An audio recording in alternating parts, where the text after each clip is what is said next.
আমাকে সুনির্ধারিত একটা টপিকে কিছু আলোকপাত করতে বলা হয়েছে। টপিকটা হচ্ছে দ্য এক্সাম্পলারি প্রফিটিক বিহেভিয়ার, অর্থাৎ আল্লাহ রাসূল সাল্লাল্লাহু আলাইহি ওয়াসাল্লামের অনুপম চরিত্র।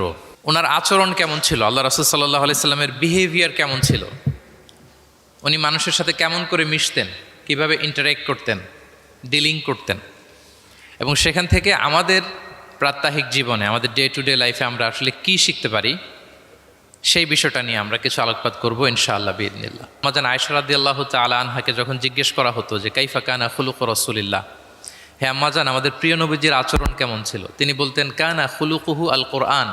রাসূল সাল্লাল্লাহু আলাইহি ওয়াসাল্লামের আচরণ ছিল কোরআনের আচরণ, মানে পুরো কোরআনে থিওরিটিক্যালি যা বলা আছে আমাদের প্রিয় নবীজির জীবনে প্র্যাকটিক্যালি সেটা করে দেখানো আছে। তিনি যখন মদিনার রাস্তা দিয়ে হেঁটে যেতেন, as if a living Quran is walking on the street, মনে হতো একটা জীবন্ত কোরআন মদিনার রাস্তা দিয়ে হেঁটে হেঁটে যাচ্ছে। কানা খুলুকুহু আল কোরআন। তো উনি কীভাবে মানুষের সাথে আচরণ করতেন? উনি কি হুট করে রেগে যেতেন আমাদের মতো? কর্কশভাষী ছিলেন? বাজে আচরণ করতেন কারোর সাথে? ওনার ব্যবহার দিয়ে, বিহেভিয়ার দিয়ে কখনো কারো মনে কষ্ট দিয়েছেন এমনটি কি আমরা কখনো কেউ শুনেছি? না, নেভার এভার। আল্লাহ তাআলাও কিন্তু কর্কশ ভাষীকে, অশ্লীল ভাষীকে, কঠোর ভাষীকে তিনি পছন্দ করেন না। এবং মুমিন মাত্রই সে ভদ্র হবে, নম্র হবে, সুভাষী হবে। এবং এই সুন্দর আচরণ বা কোমল আচরণকে আল্লাহ রাসূল সাল্লাল্লাহু আলাইহি ওয়াসাল্লাম সব কাজের অলংকার বলেছেন। যেই ব্যক্তি থেকে কোমলতাকে সরিয়ে নেওয়া হয়েছে তার থেকে সব ধরনের খায়েরকে সরিয়ে নেওয়া হয়েছে। যার মধ্যে কোমলতা নেই, মানে সুন্দর আচরণ নেই, তার মধ্যে কোনো খায়ের নেই, তার মধ্যে কোনো কল্যাণ নেই। আমরা যদি আল্লাহ রাসূল সাল্লাল্লাহু আলাইহি ওয়াসাল্লামের পুরো বায়োগ্রাফিটা একটু স্ক্যান করি, সংক্ষেপে দেখার চেষ্টা করি, তাহলে দেখব যে তিনি বড় ছোট, নারী পুরুষ, শত্রু বন্ধু নির্বিশেষে সবার সাথে খুব অমায়িক আচরণ করতেন, চমৎকার আচরণ করতেন। এবং রাসূল সাল্লাল্লাহু আলাইহি ওয়াসাল্লামের এই চমৎকার আচরণে মুগ্ধ হয়ে অনেক ঘোরতর শত্রু তার বন্ধুতে পরিণত হয়েছিল। সুবহানাল্লাহ বিহামদি। এবং এত ভালো আচরণের অধিকারী ব্যক্তিত্ব হয়েও তিনি আল্লাহর কাছে দোয়া করতেন যে আল্লাহ, আপনি আমার দেহটাকে, আমার দেহ সৌষ্ঠব, আমার দৈহিক অবয়ব যেরকম সুন্দর করেছেন, আমার চরিত্রটাকে, আমার আচরণটাকেও আল্লাহ আপনি সুন্দর করে দিন। এত সুন্দর আচরণের অধিকারী হওয়ার পরেও তিনি বলতেন আল্লাহুম্মা হাসসানতা খালকি ফাহাসসিন খুলুকি, মানে হে আল্লাহ, আপনি আমাকে দেখতে যেরকম সুন্দর বানিয়েছেন। আল্লাহ রাসূল সাল্লাল্লাহু আলাইহি ওয়াসাল্লামের চেয়েও দেখতে সুন্দর কোনো মহাপুরুষ কি পৃথিবীতে এসেছিল? এত সুন্দর মানুষ হওয়া সত্ত্বেও তিনি আল্লাহর কাছে দোয়া করতেন, আল্লাহ আমি দেখতে যেমন সুন্দর, আমার আচরণটাও যেন তেমন সুন্দর হয়। আপনারা আয়নার সামনে দাঁড়ালে এই দোয়াটা পড়েন? আয়নার সামনে দাঁড়িয়ে এই দোয়াটা পড়তে হয় যে আল্লাহুম্মা হাসসানতা খালকি ফাহাসসিন খুলুকি, আল্লাহ আমাকে দেখতে যেরকম সুন্দর বানিয়েছেন, আমার আচরণটাও আপনি সুন্দর করে দিন। এবং আল্লাহ রাসূল সাল্লাল্লাহু আলাইহি সাল্লাম তিনি ইরশাদ করেছেন, দুটি জিনিস মানুষকে সবচাইতে বেশি আল্লাহর জান্নাতে প্রবেশ করাবে। একটি হচ্ছে তাকওয়াল্লাহ, আল্লাহর ভয়, আর একটি হচ্ছে হুসনুল খুলুক, সুন্দর আচরণ। রিপিট, আমি আবারও বলছি, দুটি জিনিস মানুষকে সবচাইতে বেশি আল্লাহর জান্নাতে প্রবেশ করায়। একটি হচ্ছে আল্লাহর ভয়, তাকওয়াল্লাহ, আরেকটি হচ্ছে সুন্দর আচরণ, হুসনুল খুলুক। এখানে বলা হয়নি যে নামাজ মানুষকে বেশি জান্নাতে প্রবেশ করাবে, রোজা প্রবেশ করাবে, যাকাত করাবে, হজ করাবে, এমন কিছু বলা হয়েছে না। বরং সুন্দর আচরণ মানুষকে বেশি জান্নাতে প্রবেশ করায়। আমরা অনেক সময় ইসলামের এই এসেন্সটা ধরতে পারি না। দেখবেন যে খুব নামাজি কিন্তু খিটখিটে মেজাজের লোক, খুব নামাজি স্ত্রীর সাথে খারাপ আচরণ করে, খুব আল্লাহওয়ালা প্রতিবেশীর সাথে ঝগড়াঝাটি, খুব নামাজি মানুষ কলিগের সাথে সম্পর্ক ভালো নাই, এরকম লোক আমাদের সমাজে আছে না নাই বলেন? তার মানে ইসলামের যে ট্রু এসেন্স এটা ধরতে পারে নাই। আশেপাশের নেইবরের সাথে, কলিগের সাথে, বন্ধুদের সাথে, সহপাঠীদের সাথে যে ভালো আচরণ করতে হয়, গুড বিহেভিয়ার করতে হয়, এবং এটাই যে আমাকে সবচেয়ে বেশি জান্নাতে প্রবেশ করানোর মাধ্যম হতে পারে, এটা আমরা ভুলে যাই। প্রিয় বন্ধুরা, আমরা যেন এই ব্যাপারটাকে ছোট মনে না করি। সবচেয়ে বেশি জান্নাতে মানুষকে প্রবেশ করায় তাকওয়াল্লাহ, হুসনুল খুলুক, আল্লাহর ভয়, আরেকটা কি? সুন্দর আচরণ। অনেক ছোট ছোট বন্ধুদেরকে আমি দেখতে পাচ্ছি অডিয়েন্সের মধ্যে, আমরা আমাদের সহপাঠীদের সাথে, বন্ধুদের সাথে ভালো আচরণ করব তো আজকে থেকে, হ্যাঁ সাউন্ড খুব অল্প হয়েছে, আমি শুনি নাই, আরো জোরে করবো কি না? ইনশাআল্লাহ আমরা ভালো আচরণ করব এবং আমার সহপাঠীদের সাথে, বন্ধুদের সাথে ভালো আচরণ, এটাই আমাকে জান্নাতে প্রবেশ করাবে ইনশাআল্লাহ। বলি সবাই। একটা চমৎকার হাদিস দিয়ে আমার মূল আলোচনা শুরু করি। আল্লাহ রাসূল সাল্লাল্লাহু আলাইহি ওয়া আলিহি ওয়াসাল্লাম তিনি বলেন, আনা যাঈমুন বিবাইতিন ফি রাবাদিল জান্নাতি লিমান তারাকাল মিরাআ ওয়া ইন কানা মুহিক্কান। প্রিয় নবীজি বলেন যে আমি ওই ব্যক্তিকে জান্নাতের আঙ্গিনায় একটা ঘরের সুসংবাদ দেই যে তর্ক করার সময় নিজের সঠিক, সে হকের উপর আছে, এটা জেনেও সে তর্ক করে না। তর্ককে, আর্গুমেন্টকে, ডিবেটকে স্যাক্রিফাইস করে যে না আমি ঝগড়ায় যাব না, যদিও সেই সঠিক। এরকম স্যাক্রিফাইস যে করে জান্নাতের আঙ্গিনায়, তাকে আমি একটা ঘরের সুসংবাদ দেই। এরপর প্রিয় নবীজি বলছেন, অবি বাইতিন ফি ওয়াসাতিল জান্নাতি লিমান তারাকাল কাযিবা ওয়া ইন কানা মাজিহান। আর আমি ওই ব্যক্তিকে জান্নাতের মাঝামাঝি স্তরে একটা ঘরের সুসংবাদ দিচ্ছি, যে ব্যক্তি কৌতুক করেও মিথ্যা বলে না। He was kidding, he was joking, but he never tells a lie. মজা করতেছে, জোক করতেছে, কিন্তু জোকের মধ্যেও সে কি করে না? মিথ্যা বলে না। তাকে জান্নাতের মাঝামাঝি স্তরে আমি একটা ঘরের গ্যারান্টি দিচ্ছি। এরপর আল্লাহ রাসূল সাল্লাল্লাহু আলাইহি ওয়াসাল্লাম বলতেছেন, ওবি বাইতিন ফি আ'লাল জান্নাতি লিমান হাসানা খুলুকা। আর আমি অ্যাট দ্য ভেরি হাই, মানে পিক অফ দ্য প্যারাডাইস, জান্নাতের একেবারে সর্বোচ্চ স্তরে একটা বাসভবনের গ্যারান্টি ওই ব্যক্তিকে দেই যে অন্যের সাথে ভালো আচরণ করে। মানে হাসানা খুলুকা, যে তার চরিত্রটাকে সুন্দর করেছে, যার আচরণটাকে সুন্দর করেছে, যার আচরণটা অমায়িক আচরণ, মাধুর্যপূর্ণ আচরণ, ওই ব্যক্তিকে আমি at the highest peak of paradise, জান্নাতের সর্বোচ্চ চূড়ায় একটা বাসভবনের গ্যারান্টি দিচ্ছি। আল্লাহু আকবার। তাহলে আমার আশেপাশে যারা আছে তাদের সাথে ভালো আচরণ করা, গুড বিহেভিয়ার করা, এটা ছোটোখাটো কোনো বিষয় নয়, এটা অনেক গুরুত্বপূর্ণ একটা বিষয়। কিন্তু আমরা অনেক সময় এটার গুরুত্বটা বুঝতে পারি না, এটাকে ছোট করে দেখি। তো সম্মানিত বন্ধুরা, আমরা দেখব যে আমাদের প্রিয় নবীজি অন্যের সাথে কিভাবে আচরণ করেছেন। তিনি শিশুদের সাথে কিভাবে মিশেছেন, প্রাণীর প্রতি ওনার নবীজের আচরণ কেমন ছিল, শিশুদের সাথে কেমন ছিল, নারীদের সাথে কেমন ছিল, সাহাবাদের সাথে কেমন ছিল, কর্মচারীদের সাথে আচরণ কেমন ছিল, নিজের স্ত্রীদের সাথে কেমন ছিল, প্রতিবেশীর সাথে কেমন ছিল, যুদ্ধবন্দীদের সাথে প্রিয় নবীজের আচরণ কেমন ছিল, ভিক্ষুকের সাথে আচরণ কেমন ছিল, এমনকি যুদ্ধের ময়দানে শত্রুদের সাথে প্রিয় নবীজের আচরণ কেমন ছিল। এই 10টি পয়েন্টে দ্য এক্সাম্পলারি প্রফিটিক বিহেভিয়ার, এই শিরোনামে আমরা কিছু কথা আজকে শুনবার চেষ্টা করব। আমি কোন টপিকটা ধরে ধরে আগাচ্ছি আলোচনার এই জায়গায় এসে, এটা তো সবার কাছে ক্লিয়ার না? ক্লিয়ার সবার কাছে? ওকে, লেটস মুভ অন, আমরা আগাই। আমরা শুরুতে একটু দেখার চেষ্টা করি যে পশু পাখি প্রাণী, এই প্রাণী জগতের প্রতি প্রিয় নবীজির আচরণ কেমন ছিল। প্রিয় নবী যে প্রাণীদের প্রতি খুব দয়াদ্র ছিলেন, তার বায়োগ্রাফিতে, জীবনীতে এরকম অসংখ্য নজির পাওয়া যায়। কারণ আল্লাহ তাআলা তাকে রাহমাতাল লিল আলামিন, ওমা আরসালনাকা ইল্লা রাহমাতাল লিল আলামিন, I've sent you as a mercy for the entire universe. আল্লাহ বলছেন আমি গোটা বিশ্বের জন্য, সবার জন্য আপনাকে ব্লেসিংস অ্যান্ড মার্সি করে প্রেরণ করেছি। হি ওয়াজ এ মার্সি ফর অল, সবার জন্য তিনি রহমত হয়ে এসেছিলেন। মানুষের জন্য যেমনি রহমত, ম্যানকাইন্ড, জিনদের জন্য তিনি রহমত, জিনকাইন্ডের জন্য, ইভেন অ্যানিমালস, প্রাণীকুলের জন্য তিনি রহমত হয়ে পৃথিবীতে এসেছেন। মানুষের প্রতি তিনি যেমনি দয়া দেখিয়েছেন, প্রাণীদের প্রতিও দয়া দেখিয়েছেন। ছোট্ট একটা হাদিস দিয়ে শুরু করি। আমরা রাসূল সাল্লাল্লাহু আলাইহি ওয়াসাল্লামের এই এক্সাম্পলারি প্রফেটিক বিহেভিয়ার, এটা through the lens of Sira and through the lens of সুন্নাহ, সুন্নার পরতে পরতে, রাসূল সাল্লাল্লাহু আলাইহি ওয়াসাল্লামের সিরাতের পরতে পরতে আমরা দেখবার চেষ্টা করব যে তিনি কেমন আচরণ করতেন সবার সাথে। একবার তিনি একটা খেজুর বাগানে প্রবেশ করলেন মদিনাতে। তো প্রবেশ করার পর তিনি দেখতে পেলেন যে দূর থেকে একটা উট কান্না করে করে রাসূল সাল্লাল্লাহু আলাইহি ওয়াসাল্লামের কাছে ছুটে আসছে।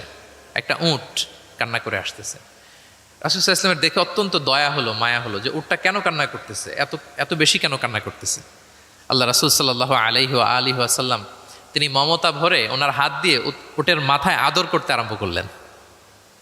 প্রিয় নবীজির এই মমতা মাখা হাত বোলানো পেয়ে উটের কান্না বন্ধ হলো এবং রাসূল সাল্লাল্লাহু আলাইহি ওয়াসাল্লামের কানে কি কি যেন বলল উট, এটা অন্যরা বুঝতে পারছে না। তো এরপর রাসূল সাল্লাল্লাহু আলাইহি ওয়াসাল্লাম খুঁজতে আরম্ভ করলেন যে উটের মালিক কে। একজন আনসারি যুবক সাহাবী আসলো।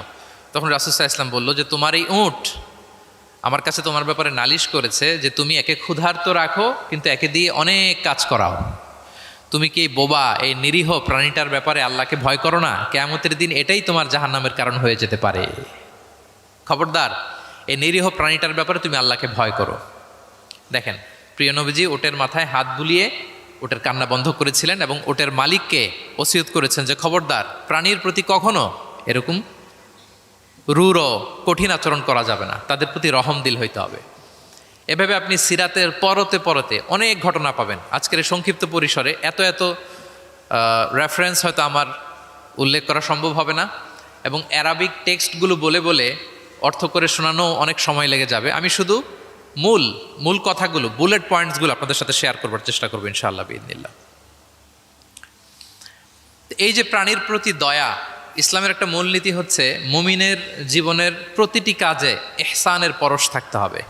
আল্লাহ তাআলা আমাদের সব কাজে ইহসানকে আবশ্যক করেছেন। আল্লাহ রাসূল সাল্লাল্লাহু আলাইহি সাল্লাম বলেছেন যে ফাইদা কতালতুম ফাআহসিনুল কিতলা, কাউকে হত্যা করতে হলেও ইহসানের সাথে হত্যা করতে হবে। ধরুন যে অপরাধের কারণে আদালত কর্তৃক সাব্যস্ত হলো যে একজন মৃত্যুদণ্ড প্রাপ্ত আসামি, তো তাই বলে কি আপনি যা ইচ্ছা তার সাথে করতে পারবেন? তার নাক কেটে ফেলা, কান কেটে ফেলা, তার অঙ্গহানি করা, এলোপাতারি ছুরিকাঘাত করা করতে পারবেন না। ইদা কতালতুম ফাআহসিনুল কিতলা, এটাও ইহসানের সাথে করতে হবে। দেখেন, হত্যার মতো একটা কাজ ইহসানের সাথে করতে হবে। ওয়া ইদা যাবাহতুম ফাআহসিনুয যাবহা, প্রিয় নবীজি বলেন তোমরা যখন জবেই করবে, কুরবানি করবে, এখানেও ইহসানের সাথে করবে। আল্লাহু আকবার। করতেছি জবাই, করতেছি কি বলেন সবাই আমার সাথে, করতেছি কি জবাই। তার মানে প্রাণীটাকে তো মেরেই ফেলতেছি, কিন্তু প্রিয় নবীজি বলেন এই জবাই করার ক্ষেত্রেও ইহসান করতে হবে। এত সুন্দরভাবে দ্রুত তার গলায় ছুরি লাগাতে হবে যাতে কয়েক সেকেন্ডের মধ্যেই জবাহের কাজটা হয়ে যায়। আপনি ইচ্ছে মতো এলোপাথারি তাকে ছুরি দিয়ে কষ্ট দিতে পারবেন না। মুমিনের প্রতিটি কাজে যেন ইহসানের পরশ থাকে। একবার আল্লাহ রাসূল সাল্লাল্লাহু আলাইহি সাল্লাম এক সাহাবীর পাশ দিয়ে যাচ্ছেন। ওই সাহাবী একটা ভেড়াকে জবাই করার জন্য মাটিতে শুইয়ে পা দিয়ে চেপে ধরে এরপর ছুরি ধার করতেছে। ছাগলটাকে মাটিতে শুইয়ে পা দিয়ে চেপে ধরে এরপরে কি করতেছে? ছুরি ধার করতেছে। আর প্রাণীটা এই ছুরি ধার করার দৃশ্যটা দেখতেছে। আল্লাহ রাসূল সাল্লাল্লাহু আলাইহি ওয়াসাল্লাম তাকে ধমক দিলেন, শাসালেন, বললেন তুমি তো এটাকে 2 বার জবাই করে ফেললে, একটু পরে তো জবাই করবেই, এখনই তো জবাই করে ফেলতেছো, তুমি কি আগে ধার দিয়ে নিতে পারলা না? জবাইয়ের আগে তুমি কি ছুরিটাকে ধারালো করে নিতে পারলা না, শার্পেন করে নিতে পারলা না? এভাবে আল্লাহ রাসূল সাল্লাল্লাহু আলাইহি ওয়াসাল্লাম সব সময় প্রাণীদের প্রতি তিনি দয়া দেখিয়েছেন। এবং তিনি বনি ইসরায়েলের একটা ঘটনা বলতে যেয়ে তিনি বলেছেন যে একজন প্রস্টিটিউট লেডি, ব্যভিচারী নারী, যার জন্য জাহান্নাম বরাদ্দ ছিল, কিন্তু একটা তৃষ্ণার্ত কুকুরকে পানি খাওয়ানোর কারণে আল্লাহ তাআলা ওই পাপাচারী নারীকে জান্নাত দান করেছেন। সুবহানাল্লাহি বিহামদি।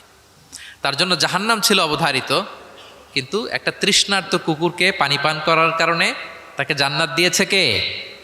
আল্লাহ সুবহানাহু ওয়া তাআলা। তাও কেমন একটা প্রাণীকে? কুকুরকে। আমরা গুরুত্বই দেই না। সামান্য একটা কুকুরকে দয়া দেখানোর কারণে আল্লাহ তাআলা এই জাহান্নামী নারীকে জান্নাত দান করেছেন। আমরা যদি খেয়াল করি যে আমরা আমাদের সমাজে কুকুর বিড়াল দেখলে কি করি বলেন তো? রাস্তাঘাটে কি করি? দেখি অডিয়েন্সের কাছ থেকে আমি একটু শুনি, কি করি আমরা? তাড়িয়ে দেয়। আর কি করি? ঢিল ছুরি। আর কেউ কেউ খাবার দেয়। মাশাআল্লাহ, এই তো, এটাই তো প্রিয় নবীজির সুন্নাহ, আমরা খাবার দিব। এক্স্যাক্টলি। কিন্তু আমি জানি না কেন যেন বাংলাদেশে কুকুর দেখলে, বিড়াল দেখলে কি করে? তাড়ায় দেয়, ঢিল ছোড়ে, লাথি মারে, এরকম করে না অনেক সময়? অপ্রয়োজনে, কোনো প্রয়োজন নেই এটা করে। এবং সবচেয়ে মজার ব্যাপার হচ্ছে মাঝে মাঝে দেখা যায় যে জোড়া লাগা কুকুর যদি দেখা যায়, যে একসাথে দুটো কুকুর, তাদের প্রজননের কারণে তাদের একটা বিশেষ ঋতুতে, বিশেষ সময়ে তাদেরকে এটা করতে হয়। এক অদ্ভুত কারণে মানুষ মানে ক্ষিপ্ত হয়ে ওঠে তাদের প্রতি। কিন্তু আমাদের তো মানবিক হওয়া উচিত ছিল, কি বলেন? আশরাফুল মাখলুকাত বলে আমরা নিজেদেরকে দাবি করি। আমাদের কি করা উচিত ছিল? ইগনোর করা উচিত ছিল। Let them do there job. Overlook করার দরকার ছিল। কিন্তু কোনো এক অদৃশ্য কারণে আমরা এরকম দৃশ্য দেখলে হিংস্র হয়ে উঠি, লাঠি দিয়ে মারি, ওখানে মানুষ জড়ো হই। কিন্তু তাদের একটা সফল প্রজননের জন্য, বংশবিস্তারের জন্য এটা প্রয়োজন। তো আমরা যেন এই কাজটা না করি, এরকম নির্মম যেন আমরা কখনো না হই। কারণ প্রাণীদের প্রতি দয়া দেখানো এটা ছোটোখাটো কোনো ব্যাপার নয়। এটাই আপনার জান্নাতের কারণ হতে পারে, এটাই আপনার জাহান্নামের কারণ হয়ে যেতে পারে। আল্লাহ রাসূল সাল্লাল্লাহু আলাইহি ওয়াসাল্লাম বলেন, মান লা ইয়ারহাম লা ইউরহাম। যে ব্যক্তি অন্যকে দয়া দেখায় না, আল্লাহ তাআলা তার প্রতি দয়া দেখায় না। ইরহাম মান ফিল আরদ ইয়ারহামুকুম মান ফিস সামা। এই দুনিয়াতে যারা আছে তোমরা তাদের প্রতি দয়া দেখাও, যিনি আকাশে আছেন তিনি তোমাদের প্রতি দয়া দেখাবেন। তাহলে এই জমিনে কি শুধু আমরাই থাকি নাকি? না পশু পাখি প্রাণী এগুলোও থাকে। এদের প্রতিও যদি আমরা দয়াদ্র হই, মমতা দেখাই, করুণা দেখাই, আমাদের প্রতিও দয়া দেখাবে কে? এবার আওয়াজ করে বলুন তো, আমরা আল্লাহর দয়া পেতে চাই কি চাই না? সবাই চাই। তাহলে প্রাণীদের প্রতি কখনো আমরা যেন নির্মম না হই, অমানবিক না হই, আমরা যেন মানবিক হই। আমরা অনেক উন্নত দেশে দেখি যে হাইওয়েতে একটা সাপ যাচ্ছে, এই সাপ দেখে একটা গাড়ি থেমে গিয়েছে, স্টপ। তার পেছনে পেছনে শত শত গাড়ি স্টপ। তারা বন বিভাগকে নক দেয়, স্থানীয় পুলিশকে ফোন দেয়, তারা এসে সাপটাকে উদ্ধার করে, এরপরে গাড়িগুলো চলতে শুরু করে। একটা ভিডিও ক্লিপস আমি এমনও দেখেছি যে একটা হাঁস তার বাচ্চাগুলোকে নিয়ে হাইওয়ে পার হচ্ছে। হাঁস তো খুব আস্তে আস্তে হাঁটে, একেবারে পিপিলিকার মতো একটু একটু করে হাঁসের বাচ্চাগুলো যাচ্ছে, শত শত গাড়ি at the middle of the highway stop. আল্লাহু আকবার। কিন্তু বাংলাদেশে দেখবেন যে রাস্তা দিয়ে সাপ যায় না, কুকুর যায় না, বিড়াল যায়, কোনো কেয়ার নাই, একেবারে ড্যাম কেয়ার। যে প্রাণীদের প্রতি দয়া দেখায় না, আল্লাহ তাআলা তার প্রতি দয়া দেখান না। তাহলে প্রিয় নবীজি প্রাণীদের প্রতি কতটা দয়াদ্র ছিলেন, মমতাময় ছিলেন, এটা সবার কাছে ক্লিয়ার? ওকে, মাশাআল্লাহ। লেটস মুভ অন, আমরা সামনের দিকে আগাই। এবার আমরা একটু করে জানার চেষ্টা করি যে শিশুদের সাথে প্রিয় নবীজির আচরণ কেমন ছিল। আমরা সিরাতে এবং হাদিসের দিকে যদি তাকাই তাহলে দেখব প্রিয় নবীজি শিশুদেরকে তাহনিক করে দিতেন। তাহনিক, তাহনিক শব্দটির সাথে কি আপনারা পরিচিত? নাম শুনেছেন? তাহনিক হচ্ছে কোনো স্কলারের কাছে দোয়ার জন্য নবজাতক শিশুকে নিয়ে যাওয়া। সে স্কলার খেজুর খেয়ে তার মুখের লালা মিশ্রিত খেজুরের রস দোয়া হিসেবে নবজাতক শিশুর মুখে দিয়ে দিবে, এটাকে বলে তাহনিক। এটাকে কি বলে? আমি করেছি অনেক জায়গায়, অনেক মা বাবা তাদের সন্তানদেরকে নিয়ে এসেছে খেজুর নিয়ে, তা আমরা বিশ্বনবীর সুন্নাহ হিসেবে এটা করে দিয়েছি। আল্লাহ রাসূল সাল্লাল্লাহু আলাইহি সাল্লামের কাছে তাহনিক করতে সাহাবারা আসতো, তিনি শিশুদেরকে পরম মমতায় তাহনিক করে দিতেন। মদিনাতে যখন সাহাবারা আসলো, তাদের কারো ঘরে কোনো সন্তান জন্মাচ্ছিল না। আল্লাহ রাসূল সাল্লাল্লাহু আলাইহি সাল্লামের শ্যালিকা আবু বকর রাদিয়াল্লাহু তাআলা আনহুর কন্যা আয়েশা রাদিয়াল্লাহু তাআলা আনহার বড় বোন আসমা বিনতে আবি বকর, তিনি প্রেগনেন্ট অবস্থায় মক্কা থেকে মদিনায় হিজরত করলেন এবং কোবাতে আসার পরপরই উনি বাচ্চা ডেলিভারি করলেন, পুত্র সন্তান। ওনার ঘর আলোকিত করে জন্ম নিল আব্দুল্লাহ ইবনে জুবাইর। মদিনায় আনন্দের হিল্লোল বয়ে গেল, কারণ ইহুদিরা বলছিল এই যে মুসলমানদের ঘরে কোনো সন্তান হয় না, সন্তান হয় না। কিন্তু যখনই আসমা বেবি ডেলিভারি করলেন, মুসলমানদের মধ্যে আনন্দের বন্যা। তো ওনার সন্তান আব্দুল্লাহ ইবনে জুবাইরকে সাথে নিয়ে কোলে করে নিয়ে তিনি প্রিয় নবীজের কাছে আসলেন। এসে বললেন, ইয়া রাসূলুল্লাহ, আপনি আমার সন্তানের জন্য দোয়া করে দিন। আল্লাহ রাসূল সাল্লাল্লাহু আলাইহি ওয়াসাল্লাম একটা খেজুর নিয়ে, খেজুর চিবিয়ে ওনার লালা মোবারক মিশ্রিত বরকতময় লালা নিয়ে, খেজুরের রস নিয়ে আব্দুল্লাহ ইবনে জুবাইরের মুখের মধ্যে দিয়ে দিয়েছেন। এবং এজন্য আসমা বিনতে আবু বকর সবসময় গর্ব করে বলতেন যে আমার কলিজার টুকরা সন্তান আব্দুল্লাহর পাকস্থলিতে সর্বপ্রথম পৌঁছেছে প্রিয় নবীর লালা মিশ্রিত খেজুরের রস। সুবহানাল্লাহ বিহামদি। আল্লাহ রাসূল সাল্লাল্লাহু আলাইহি ওয়াসাল্লাম এরকম তাহনিক করতেন। আপনারাও সুযোগ হলে আপনাদের স্থানীয় যে স্কলাররা আছেন, ভালো স্কলার, আল্লাহওয়ালা মানুষ, তাদের কাছে সন্তানদেরকে নিয়ে তাহনিক করাবেন। প্রিয় নবীজি তাহনিক করতেন। শিশু সন্তানদেরকে তিনি কোলে নিতেন, হাদিসে এসছে অনেক বাচ্চাকে তিনি কোলে নিয়েছেন। এবং ওই বাচ্চা আল্লাহর হাবিব সাল্লাল্লাহু আলাইহি সাল্লামের জামার মধ্যে প্রস্রাব করে দিয়েছে, এটাও হাদিসে এসছে। এরকম ইনসিডেন্টও ঘটেছে। তিনি বাচ্চাদেরকে আগে সালাম দিতেন। কি করতেন? আমরা দেই, এই যে ছোট বাচ্চারা বলতেছে না, ওদের পক্ষে গেছে কথা, এই জন্যে তোমাদের আব্বু আম্মু তোমাদেরকে আগে সালাম দেয় না? দেয় নাকি দেয় না? তাহলে আমরা আগে সালাম দিব বাচ্চাদের। আমাদের সালাম দেয়া দেখেই তারাও সালামের ব্যাপারে আস্তে আস্তে অভ্যস্ত হবে। প্রিয় নবী যে বাচ্চাদের আগে সালাম দিতেন, গালে হাত বুলিয়ে দিতেন, মাথায় হাত বুলিয়ে দিতেন। হাদিসে এসছে জাবির ইবনে সামুরা একজন সাহাবী, তিনি ওনার শৈশবকালের স্মৃতিচারণ করছেন। তিনি বললেন, একবার মসজিদে নবীর পাশে আমরা কিছু বাচ্চারা দাঁড়িয়েছিলাম। প্রিয় নবীজি নামাজ শেষ করে বেরোলেন, প্রতিটি বাচ্চার গালে তিনি হাত বুলিয়ে দিচ্ছেন। দিতে দিতে এলো আমার পালা। তিনি শৈশবের স্মৃতিচারণ করে বলছেন যে প্রিয় নবীজি যখন আমার গালে হাত লাগালেন, আমি একটা হিম শীতল পরশ অনুভব করলাম। এবং তিনি বললেন যে মদিনার বাজারে যখন আতরওয়ালারা আসতো, আতরের যে প্যাকেট বা লাগেজ উনি যখন খুললে একটা চমৎকার স্মেল আসতো, প্রিয় নবীজির হাত থেকে আমরা ওইরকম একটা সুগন্ধির গন্ধ পেলাম। আল্লাহু আকবার। তাহলে বাচ্চাদের দেখলে তিনি মাথায় এবং গালে হাত বুলিয়ে দিতেন। তিনি বাচ্চাদেরকে দেখলে চুমু খেতেন, বাচ্চাদের সাথে খুব মজা করতেন, খেলাধুলা করতেন। হাদিসে এসছে ওনার চাচাতো ভাই যারা আছে ছোট ছোট, তাদেরকে তিনি লাইন ধরে দাঁড় করাতেন আর বলতেন, মান সাবাকা ইলাইয়া ফালাহু কাদা ওয়া কাদা। দেখি কে এসে আমাকে আগে ধরতে পারে, যে ফার্স্ট হবে তাকে এটা দিব, যে আগে ধরতে পারবে তাকে এটা দিব। আল্লাহু আকবার। এবং তারাও আনন্দে উৎফুল্ল হয়ে দৌড়াতে দৌড়াতে কেউ প্রিয় নবীজির বুকের উপরে এসে ঝাপটে পড়তো, কেউ কাঁধে উঠতো, কেউ পিঠে উঠতো। এভাবে দৌড়ে বিষ্ণু নবী সাল্লাল্লাহু আলাইহি ওয়াসাল্লামের কাছে তারা আসতেন। এবং মাঝে মাঝে তিনি শিশুদের মধ্যে কোনো ভুলভাল কিছু দেখলে শুধরে দিতেন। ওমর ইবনে আবি সালামা রাদিয়াল্লাহু তাআলা আনহু তিনি বলছেন, আমি যখন ছোট ছিলাম একবার প্রিয় নবীজির কোলে বসা ছিলাম, আমাদের সামনে খাবার দেয়া হলো, তো আমি খাবারের এখান থেকে নেই ওখান থেকে নেই, এদিক সেদিক থেকে খাবার নিচ্ছি। আল্লাহ রাসূল সাল্লাল্লাহু আলাইহি ওয়াসাল্লাম আমাকে বললেন, ইয়া গোলাম, হে বৎস, সাম্মিল্লাহ, তুমি বিসমিল্লাহ বলো। তাহলে খাওয়ার শুরুতে আমরা কি বলবো? ওয়া কুল বিয়ামিনিক, এবং ডান হাতে খাও। কোন হাতে? কোন হাতে? ডান হাতে। আচ্ছা। ওয়াকুল বিয়ামিনিক ওয়াকুল মিম্মা ইয়ালিক, আর তোমার সামনে যেটা আছে ওখান থেকে খাও। ডানে বায়ে সামনে পিছনে এদিক থেকে ছোটাছুটি করে টানাটানি করো না। তিনি বলেন যে বিশ্বনবী যখন আমাকে এই গাইডলাইন দিলেন, তারপর থেকে আজীবন আমি এই সিস্টেমেই খেয়েছি, আজীবন এই সিস্টেমেই খেয়েছি।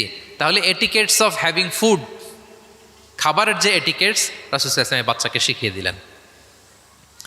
আরেক হাদিসে এসছে সাদাকার খেজুর স্তূপ করা ছিল মদিনায়, জাকাতের খেজুর। হঠাৎ ওনার নাতি, আল্লাহ রাসূল সাল্লাল্লাহু আলাইহি ওয়াসাল্লামের নাতি হাসান রাদিয়াল্লাহু তাআলা আনহু জাকাতের খেজুর একটা নিয়ে খাওয়া শুরু করলেন। ছোট মানুষ, কোনটা জাকাতের খেজুর আর কোনটা খাওয়া যাবে এটা তো উনি বুঝতেন না। ছোট্ট মানুষ জাকাতের খেজুর খাওয়া শুরু করলেন। দূর থেকে প্রিয় নবীজি দেখে দৌড়ে গেলেন, দৌড়ে মুখ থেকে টেনে খেজুরটা বের করলেন। হাদিসে এসেছে প্রিয় নবীজি বলতে আরম্ভ করলেন, ইরমি বিহা কিখ কিখ।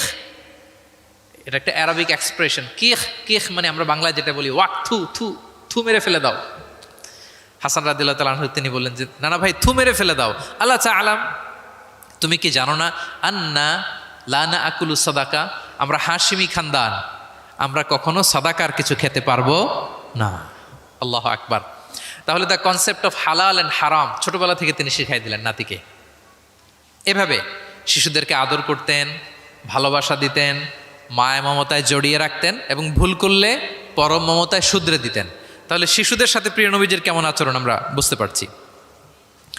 তিনি শিশুদের প্রতি কতটা কনসিডারেট ছিলেন, কতটা তিনি কনসিডারেট ছিলেন আমরা একটা ছোট্ট হাদিস থেকে শুনি। একবার তিনি কোনো এক নামাজে দীর্ঘ লম্বা সিজদা করে দিলেন, দীর্ঘ লম্বা। এত লম্বা সিজদা কখনো তিনি করেন না। নামাজ শেষে সাহাবারা জিজ্ঞেস করলেন, ইয়া রাসূলুল্লাহ, আপনি কি সিজদার মধ্যে অসুস্থ হয়ে গেলেন নাকি, অথবা কোরআনের আয়াত নাজিল হলো নাকি? এত দীর্ঘ সিজদা তো ফরজ নামাজে কখনো করতে দেখি না। রাসূল সাল্লাল্লাহু আলাইহি ওয়াসাল্লাম বললেন, কুল্লু যালিকা লাম ইয়াকুন, না একটাও না, ওহিও নাজিল হয়নি, অসুস্থও হয়নি। কারণ আমি যখন সেজদায় ছিলাম, আমার নাতি খেলতে খেলতে আমার কাঁধের উপরে চড়ে বসেছে। এখন আমি যদি সেজদা থেকে মাথা উঠাই, তার খেলা তো ইন্টারাপ্ট হয়ে যাবে। এজন্য যতক্ষণ সে মাথার উপরে পিঠের উপরে বসে বসে খেলছিল, আমি সেজদায় লুটিয়ে পড়ে সেজদাটাকে লম্বা করে দিয়েছি। সুবহান, কতটা সূক্ষ্ম বিবেচনা বোধ ছিল প্রিয় নবীজির, এবং শিশুদের প্রতি তিনি কতটা কনসিডারেট ছিলেন। এটা ছিল প্রিয় নবীজির শিশুদের সাথে আচরণ। তাহলে প্রাণীদের সাথে তিনি কেমন ছিলেন আমরা জানলাম, শিশুদের সাথে কেমন ছিলেন আমরা জানলাম। এবার আমরা দেখি যে নারীদের সাথে প্রিয় নবীজির আচরণ কেমন ছিল। তিনি নারীদেরকে অত্যন্ত সম্মান করতেন। কি করতেন? সম্মান করতেন। তিনি বলতেন, আদ দুনিয়া কুল্লুহা মাতা ওয়া খায়রু মাতা'আদ দুনিয়া আল মারআ সালিহা। পৃথিবীর সব কিছু যা দেখা যায় সব সম্পদ, কিন্তু এর মধ্যে সবচেয়ে দামি সম্পদ হচ্ছে নেককার নারী। নেককার নারী, কারণ তাদের পেট থেকেই পৃথিবীর সব ভালো মানুষ, মহাপুরুষরা এসেছে, আল্লাহর ওয়ালিরা এসেছে, নবীরা এসেছে। ঠিক কিনা বলেন? নবীরা কাদের পেট থেকে এসেছে বলেন? নবীরা মায়েদের পেট থেকে এসেছে না? এবং তিনি বলতেন, খয়রুকুম লি আহলিহি ওয়া আনা খয়রুকুম লি আহলি। তোমাদের মধ্যে সে সবচেয়ে সেরা যে তার পরিবারের কাছে সেরা, মানে স্ত্রীর কাছে সেরা, আর আমি আমার স্ত্রীর কাছে সেরা। প্রিয় নবীজি বলতেন। আল্লাহু আকবার। একবার একদল নারী এবং শিশুকে বিয়ের অনুষ্ঠান থেকে ফেরার পথে তাদেরকে দেখে প্রিয় নবীজি বললেন, তোমরা আমার কাছে সর্বাধিক প্রিয়। নারীদেরকে তিনি অত্যন্ত পছন্দ করতেন এবং সম্মান করতেন, এবং নারীদের সাথে ভালো আচরণ করার ব্যাপারে তিনি আমাদেরকে আদেশ করেছেন। তিনি বলেছেন, ফাস্তাউসু বিন্নিসাই খায়রা, খবরদার নারীদের সাথে রূঢ় আচরণ করো না, খারাপ আচরণ করো না, তাদের সাথে ভালো আচরণ করো।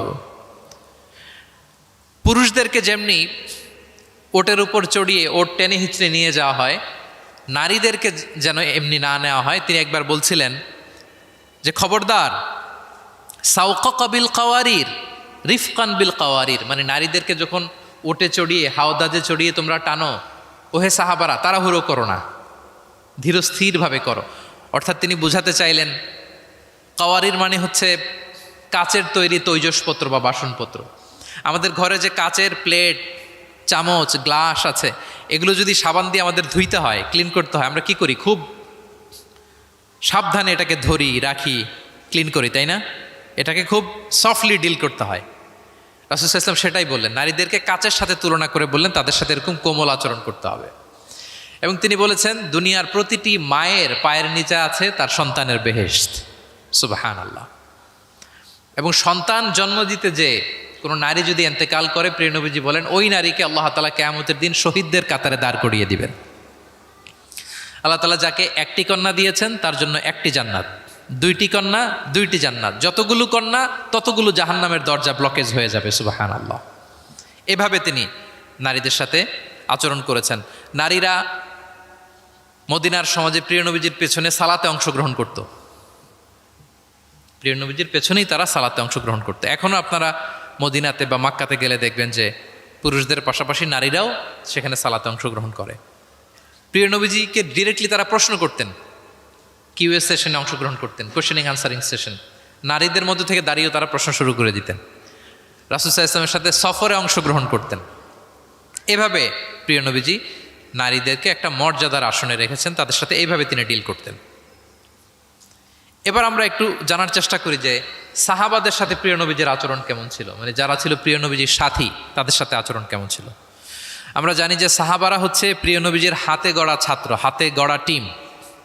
নবীজির সুখে দুঃখে সবসময় তারা থাকতো এবং প্রিয় নবীজিকে আগলে রাখতো। প্রিয় নবীজির অ্যাকম্পানি তারা কখনো মিস করতে চাইতো না। এমনকি কখনো কখনো কোনো সাহাবার ক্ষুধা লাগলে তারা প্রিয় নবীজির কাছে এসে বসে থাকতো। তারা বলতো যে প্রিয় নবীজির চেহারার দিকে তাকিয়ে থাকলে আমাদের ক্ষুধা মিটে যেত। আল্লাহ আকবার। নবীজির নুরানি চেহারার দিকে তাকিয়ে থাকলে কি হতো? পেটের ক্ষুধা চলে যেত।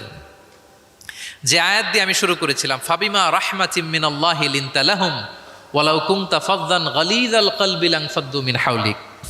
নবী হে, আল্লাহর রহমতে আপনি কোমল হৃদয়ের অধিকারী হয়েছেন, এজন্য সবাই আপনাকে ঘিরে থাকতে চায়, আপনার পাশে থাকতে চায়। আপনি যদি কর্কশ ভাষী হতেন, কঠোর আচরণের অধিকারী হতেন, তাহলে এখন যেমনি আপনার সাহাবারা আপনাকে ঘিরে রাখে, সব সময় আপনার পাশে থাকতে চায়, তারা এমনটি আপনাকে ঘিরে রাখতো না। এবং আল্লাহ রাসূল সাল্লাল্লাহু আলাইহি ওয়াসাল্লামের চেহারায় সবসময় একটা স্মাইলিং ফেস থাকতো, অলওয়েজ স্মাইল। তিনি বলতেন, তাবাসসুমুকা ফি ওয়াজহি আখিকা সাদাকা, your smile to your brother it's a charity. তুমি তোমার ভাইয়ের দিকে তাকিয়ে যে মুচকি হাসি দাও, এতেও আল্লাহ তাআলা তোমার আমল নামায় সাদাকা দেওয়ার সওয়াব দিয়ে দেয়। আপনারা মুচকি হাসেন তো? কি মুচকি হাসেন? হ্যাঁ, মুচকি হাসবেন। মুচকি হাসতে পয়সা লাগে না, লাগে? মুচকি হাসবেন, মুচকি হাসলে এটা সাদাকা দেয়া সমান সওয়াব। অলওয়েজ একটা স্মাইলি ফেসে থাকতেন প্রিয় নবীজি। ওনার চেহারা দেখলেই মানুষের মন ভালো হয়ে যেত। আল্লাহু আকবার।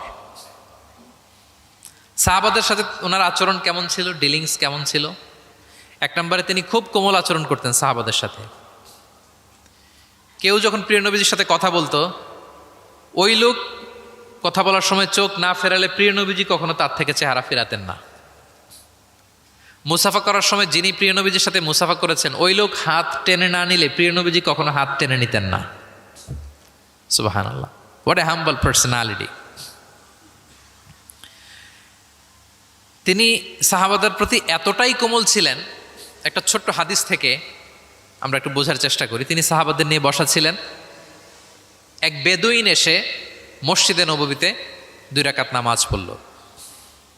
2 রাকাত নামাজ পড়েই বিষ্ণু ইসা ইসলামের কাছেও আসে না, সালামও দেয় না, কারণ বেদুইন তো, সভ্যতার কোনো অ্যাটিকেটস, কোনো ছোঁয়া তার মধ্যে লাগেনি। সে নামাজ পড়ে আল্লাহর কাছে দোয়া করতেছে, এবং দোয়া কিরকম দেখেন, সে দোয়ায় বলতেছে আল্লাহুম্মা আরহামনি ওয়া মুহাম্মাদা ওয়ালা তারহাম মা'আনা আহাদা, মানে আল্লাহ তুমি আমারে রহম করো আর মুহাম্মদ সাল্লাল্লাহু আলাইহি ওয়াসাল্লামকে রহম করো, আমাদের দুজনের সাথে আর কাউরে রহম করো না তুমি। বেদুইন, তার মধ্যে এটিকেটস অফ দোয়া, দোয়ার যে একটা আদব আছে এটা তার জানা নাই। সে বলে আল্লাহ আমাকে মাফ করো, মুহাম্মদ সাল্লাল্লাহু আলাইহি ওয়াসাল্লামকে মাফ করো, আর কাউকে না। তো দূর থেকে রাসূল সাল্লাল্লাহু আলাইহি ওয়াসাল্লাম দেখে হেসে বললেন, হায় রে, একটা প্রশস্ত ব্যাপারকে সে সংকীর্ণ বানায় ফেললো। কারণ আল্লাহর দরবারে কি রহমের কোনো কমতি আছে? সবাই বলুন তো আওয়াজ করে, আল্লাহর দরবারে রহমতের কোনো কমতি ঘাটতি আছে? কোনো কমতি নাই, কোনো ঘাটতি নাই। তো সে তো দোয়াতে আমাদের সবাইকে ইনক্লুড করলেও পারতো। যাই হোক, নামাজ পড়ে দোয়া করে এবার মসজিদে নববীর মাঝখানে পেশাব করতে আরম্ভ করলো। কোথায়? মসজিদের মাঝখানে। সাহাবার তো রেগে মেগে আগুন, তাকে ধরতে যাবে, মারতে যাবে। রাসূল সাল্লাল্লাহু আলাইহি ওয়াসাল্লাম বললেন দাউ, রাখো, বোঝা না লোকটা, করতে দাও। করে ফেললো। এবার প্রিয় নবীজি বললেন হারিকো আলা বাউলিহি সাজলান মিন মা। মসজিদে, তখনকার মসজিদে নববী তো বালুর ফ্লোর ছিল, জানেন আপনারা? আমাদের এখনকার মসজিদ তো এই যেরকম পাকা টাইলস করা, কার্পেটিং, আরো কত কি। কিন্তু তখনকার মসজিদে নববী ছিল কিসের? ফ্লোরটা বালুর। তো রাসূল সাল্লাল্লাহু আলাইহি ওয়াসাল্লাম বললেন যে বালুর মধ্যে যেহেতু পেশাব করে দিছে, 1 বালতি পানি ঢেলে দাও। 1 বালতি পানি ঢেলে দেয়া হলো। আর সাহাবাদেরকে তিনি শান্ত হতে বললেন যে থামো, তার প্রতি আগ্রাসী হয়েও না, কারণ ফাইন্নামা বুইসতুম মুয়াসসিরিন, তোমরা সহজপন্থী হয়ে প্রেরিত হয়েছো। ওয়ালাম তুবআসু মুআসসিরিন, তোমরা কট্টরপন্থী হয়ে প্রেরিত হও নাই। আল্লাহু আকবার। তিনি বুঝালেন যে এই উম্মাত হবে সহজপন্থী, কট্টরপন্থী নয়। যে কোনো জিনিসকে খুব সিম্পলি ডিল করতে হবে।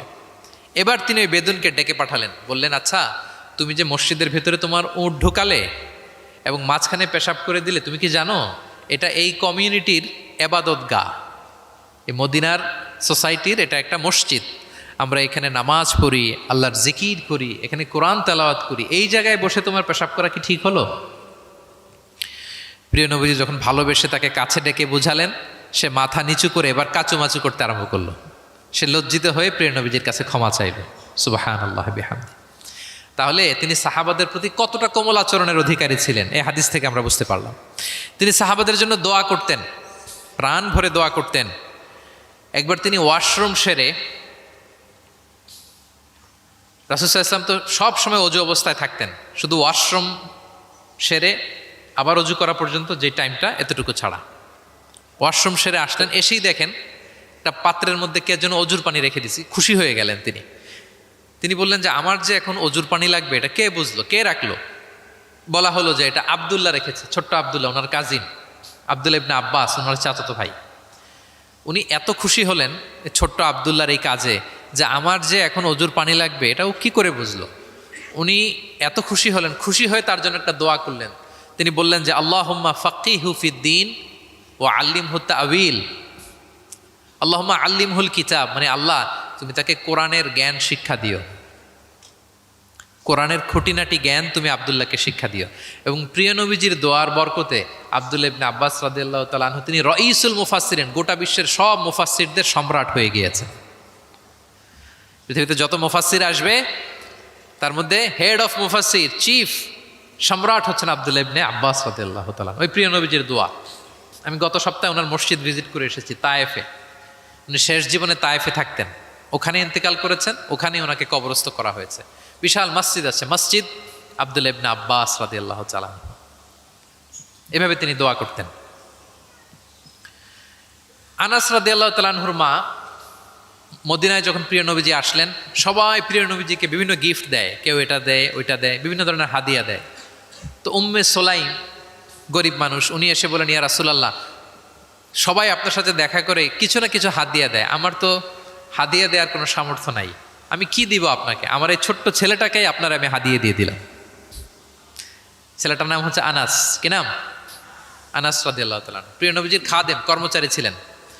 তো বললেন, ইয়া রাসূলুল্লাহ, আপনি রেখে দেন, আমার কলিজার টুকরা আনাসই হচ্ছে আমার পক্ষ থেকে আপনার জন্য গিফট, আপনি তার জন্য একটু দোয়া করেন। তো তিনি দোয়া করতে আরম্ভ করলেন, আল্লাহুম্মা আকসির মালা ওয়া ওয়ালাদা, আল্লাহ আপনি আনাসের সম্পদ বাড়ায় দেন, আল্লাহ আপনি আনাসের সন্তান বাড়ায় দেন। এই যে দোয়া করেছেন, ওয়া বারিক লাহু ফিমা আতাইতা, যা দিবেন এতে বরকত দিয়ে দেন, এই যে দোয়া করেছেন, দোয়ার ফলে কি হয়েছে দেখেন। আনাস রাদিয়াল্লাহু তাআলা আনহু বলেন, প্রিয় নবীজির এই দোয়ার বরকতে মদিনার সবার খেজুর বাগানে বছরে খেজুর হতো একবার, কিন্তু আমি আনাসের খেজুর বাগানে বছরে খেজুর হতো 2 বার। আর ওনার সর্বসাকুল্যে 80 জন সন্তান ছিল। 80 জন। কয়জন? যেহেতু অনেকগুলো ফ্যামিলি ছিল ওনাদের। প্রিয় নবীজির দোয়ার বরকতে 2 বার বছরে খেজুর হতো ওনার বাগানে, আর 80 জন সন্তান তিনি পেয়েছিলেন। তাহলে সাহাবাদের প্রতি কোমল আচরণ করতেন, তাদের জন্য দোয়া করতেন, তাদের ভালো গুণের প্রশংসা করতেন। অনেক হাদিস, অনেক হাদিস, এগুলো বলতে গেলে অনেক সময় লেগে যাবে। একটা বিখ্যাত হাদিস আপনারা জুমার সময়, জুমার খুতবার সময় প্রায় শোনেন, আরহামু উম্মতি বি উম্মতি আবু বকর। শোনেন? ও আসাদ্দুহুম ফি আমরিল্লাহি উমর, এই যে মুখস্থ। ও আসদাকুহুম হায়াআন উসমান, ও আকরাউহুম লিকিতাবিল্লাহি উবাই। তার মানে এই উম্মতের মধ্যে সবচেয়ে সফট হার্টেড হচ্ছেন আবু বকর, সবচেয়ে সফট হার্টেড। আল্লাহর জমিনে আল্লাহর দ্বীন বাস্তবায়নে সবচেয়ে কঠোর হচ্ছেন ওমরে ফারুক। সবচেয়ে কঠোর কে? ওমরে ফারুক। সবচেয়ে লজ্জাশীল সাহাবী হচ্ছেন ওসমান। এভাবে তিনি অ্যাপ্রিসিয়েট করতেন। আমরা অনেক সময় মানুষের অ্যাপ্রিসিয়েট করতে চাই না। প্রিয় নবীজি কারোর মধ্যে ভালো কিছু দেখলে কি করতেন? সবাই বলুন, অ্যাপ্রিসিয়েট করতেন। আপনার ছেলের মধ্যেও, আপনার মেয়ের মধ্যেও কোনো ভালো গুণ দেখলে আপনি অ্যাপ্রিসিয়েট করবেন, দোয়া করবেন, উজ্জীবিত হবে সে, ইন্সপায়ার্ড হবে। আমরা অনেক সময় আমাদের ছেলে মেয়েদেরকে উৎসাহ দেই না, তার মধ্যে যে কি কারিশমা আমরা জানিই না, মনে করি যে A+ পাইলেই বুঝি সফল। A+ পায় নাই, পাশের ঘরের কেউ পাইছে, বলে যে যা ওর পা ধোয়া পানি খা। এরকম বলে না বাংলাদেশে? নিজের ছেলে A+ পায় নাই, পাশের ঘরের একজন পাইছে, তো কি বলে? তার পা ধোয়া। এইটা বলে কিন্তু ওর মনোবল আপনি শুরুতেই নষ্ট করে দিলেন, ভেঙে দিলেন। না, ওর মধ্যে হয়তো অন্য ধরনের কোনো যোগ্যতা আছে, অন্য ধরনের ক্যালিবার আছে। সো তাদেরকে অ্যাপ্রিসিয়েট আমাদেরকে করতে হবে। প্রিয় নবীজি যে কোনো সাহাবীর মধ্যে যে কোনো ভালো গুণ দেখলে তিনি অ্যাপ্রিসিয়েট করতেন। আবু মুসা আল-আশআরী রাদিয়াল্লাহু তাআলা আনহুর কণ্ঠটা ছিল বড় চমৎকার। তিনি একবার বললেন, ইয়া আবা মুসা লাকাদ উতিতা মিজমার মিন মাজামিরি আলি দাউদ। দাউদ নবীর গলায় আল্লাহ যে সুরের ঝংকার দিয়েছে, এই উম্মতের মধ্যে আল্লাহ তোমার গলায় সেই সুরের লহরী ঢেলে দিয়েছে। সুবহান। তো তিনি বলেন, ইয়া রাসূলুল্লাহ, আমি তো আপনার সামনে কখনো কোরআন তেলাওয়াত করিনি, আমার গলায় যে সুর আছে আপনি কি করে বুঝলেন? প্রিয় নবীজি বলেন, গত রাতে তোমার ঘরের পাশ দিয়ে যাচ্ছিলাম, তুমি যে তেলাওয়াত করছিলে আমি দরজার বাইরে, ঘরের দেয়ালের বাইরে দাঁড়িয়ে দাঁড়িয়ে শুনছিলাম। আবু মুসা বলে, ইয়া রাসূলুল্লাহ, আপনি শুনছিলেন, এটা যদি আমি টের পেতাম আমি ফজর পর্যন্ত শুধু তেলাওয়াত করতেই থাকতাম। সুবহানাল্লাহ পড়বেন না? তাহলে আমরা যেন অ্যাপ্রিসিয়েট করি।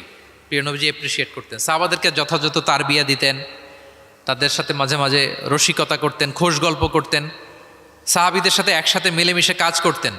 মসজিদ নির্মাণের ঘটনা আমরা জানি, কোবা মসজিদ, মসজিদে নববী। এমন না যে চেয়ারে বসে থেকে এই তোমরা মসজিদ বানাও, না। একজন ট্রু লিডারের বৈশিষ্ট্য হচ্ছে উনি সামনে এগিয়ে যাবেন, ওনাকে দেখে দেখে ফলোয়াররা ফলো করবে, ঠিক কিনা?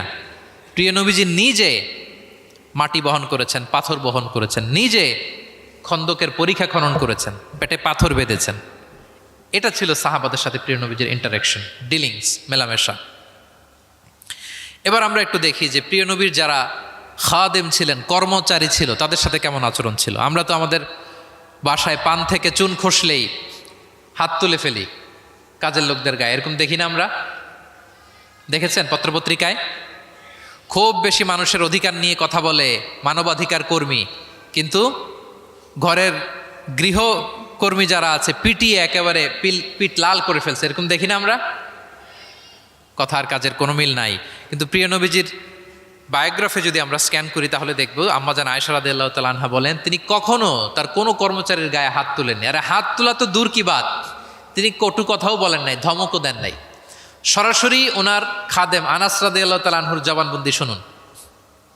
ডিরেক্ট কারো ব্যাপারে জানতে হলে আপনি তার ড্রাইভারের কাছ থেকে খোঁজ পাবেন, কর্মচারীর কাছ থেকে খোঁজ পাবেন, মানে ঘরের কাজের বুয়ার কাছ থেকে খোঁজ পাবেন, দারোয়ানের কাছ থেকে খোঁজ পাবেন। বিশ্বনবীর দারোয়ান বা কর্মচারীর কাছ থেকে শুনেন ওনার আচরণের ব্যাপারে। আনাস রাদিয়াল্লাহু তাআলা আনহু বলেন আমি 1 বছর 2 বছর নয়, টানা 10 বছর বিশ্বনবীর খাদেম ছিলাম। কয় বছর? এই 10 বছরের এই লং পিরিয়ড অফ টাইমে কখনো তিনি আমার কোনো কাজে বিরক্ত হয়ে এই শব্দটা বলেন নাই। তিনি কখনো বলেন নাই যে আনাস এটা কেন করেছ, কখনো বলেন নাই যে আনাস এটা কেন করো নাই, করছো কেন এটাও বলে নাই, এটা করো নাই কেন এটাও বলেন নাই। আল্লাহু আকবার। একবার তিনি ওনার একটা জামা আনতে পাঠালেন আনাসকে, যে আনাস আমার এই জামাটা নিয়ে আস। ছোট্ট আনাস আনতে যেয়ে মদিনার রাস্তায় দেখে যে বাচ্চারা খেলাধুলা করে, তো জামা আনার কথা ভুলে যে সেও বাচ্চাদের সাথে খেলা দেখতে আরম্ভ করছে। এখন আল্লাহ রাসূল সাল্লাল্লাহু আলাইহি ওয়াসাল্লাম অনেকক্ষণ বসে আছেন, কি আমার জামা তো আসে না, আনাসও আসে না, ঘটনা কি? আসে না। তিনি বললেন যে যাই, কি আর করা, নিজের জামা নিজেই নিয়ে আসি। বের হলেন, বের হয়ে দেখেন মদিনার এক গলির মধ্যে মদিনার অন্যান্য বাচ্চাদের সাথে প্রিয় নবীজির আনাস সেখানে দাঁড়িয়ে আছে। তিনি চোখ বড় করলেন না, চোখ লাল করলেন না, ধমক দিলেন না, শাসালেন না, উনিও আস্তে করে আনাস রাদিয়াল্লাহু তাআলা আনহুর পিছনে যে দাঁড়িয়ে রইলেন। এখন খেলা দেখে এদিকে দেখে ওদিকে দেখে দেখতে দেখতে হঠাৎ আনাস রাদিয়াল্লাহু দেখেন যে পিছনে কে দাঁড়িয়ে আছে? স্বয়ং প্রিয় নবীজি দাঁড়িয়ে আছে। উনি ভয় পেয়ে গেলেন। আল্লাহ রাসূল সাল্লাল্লাহু আলাইহি সাল্লাম আনাস রাদিয়াল্লাহু তাআলা আনহুকে কিছুই বললেন না, ধমক দিলেন না, শাসালেন না, পিট্টি দিলেন না, জাস্ট এ স্মাইল, শুধু একটা মুচকি হাসি দিলেন। কি দিলেন? আনাস রাদিয়াল্লাহু তাআলা আনহু বলেন সেদিনের বিশ্বনবীর সেদিনের মুচকি হাসির শাসন মৃত্যুর আগ পর্যন্ত আমাকে সোজা পথে রেখেছে। তাহলে প্রিয় বন্ধুরা, শাসন করতে জানলে বেত দিয়ে শাসন করতে হয় না, গায়ে হাত তুলতে হয় না, ধমকাতে হয় না। শাসন করতে জানলে সামান্য একটা মুচকি হাসি দিয়েও শাসন করা যায়, ঠিক কিনা বলেন? কর্মচারীদের সাথে বিশ্বনবী সাল্লাল্লাহু আলাইহি ওয়াসাল্লামের আচরণ ছিল ঠিক এমন। এবার আমরা দেখি স্ত্রীদের সাথে কেমন আচরণ করতেন তিনি। স্ত্রীদেরকেও তিনি আগে সালাম দিতেন। স্ত্রীদেরকে কি করতেন?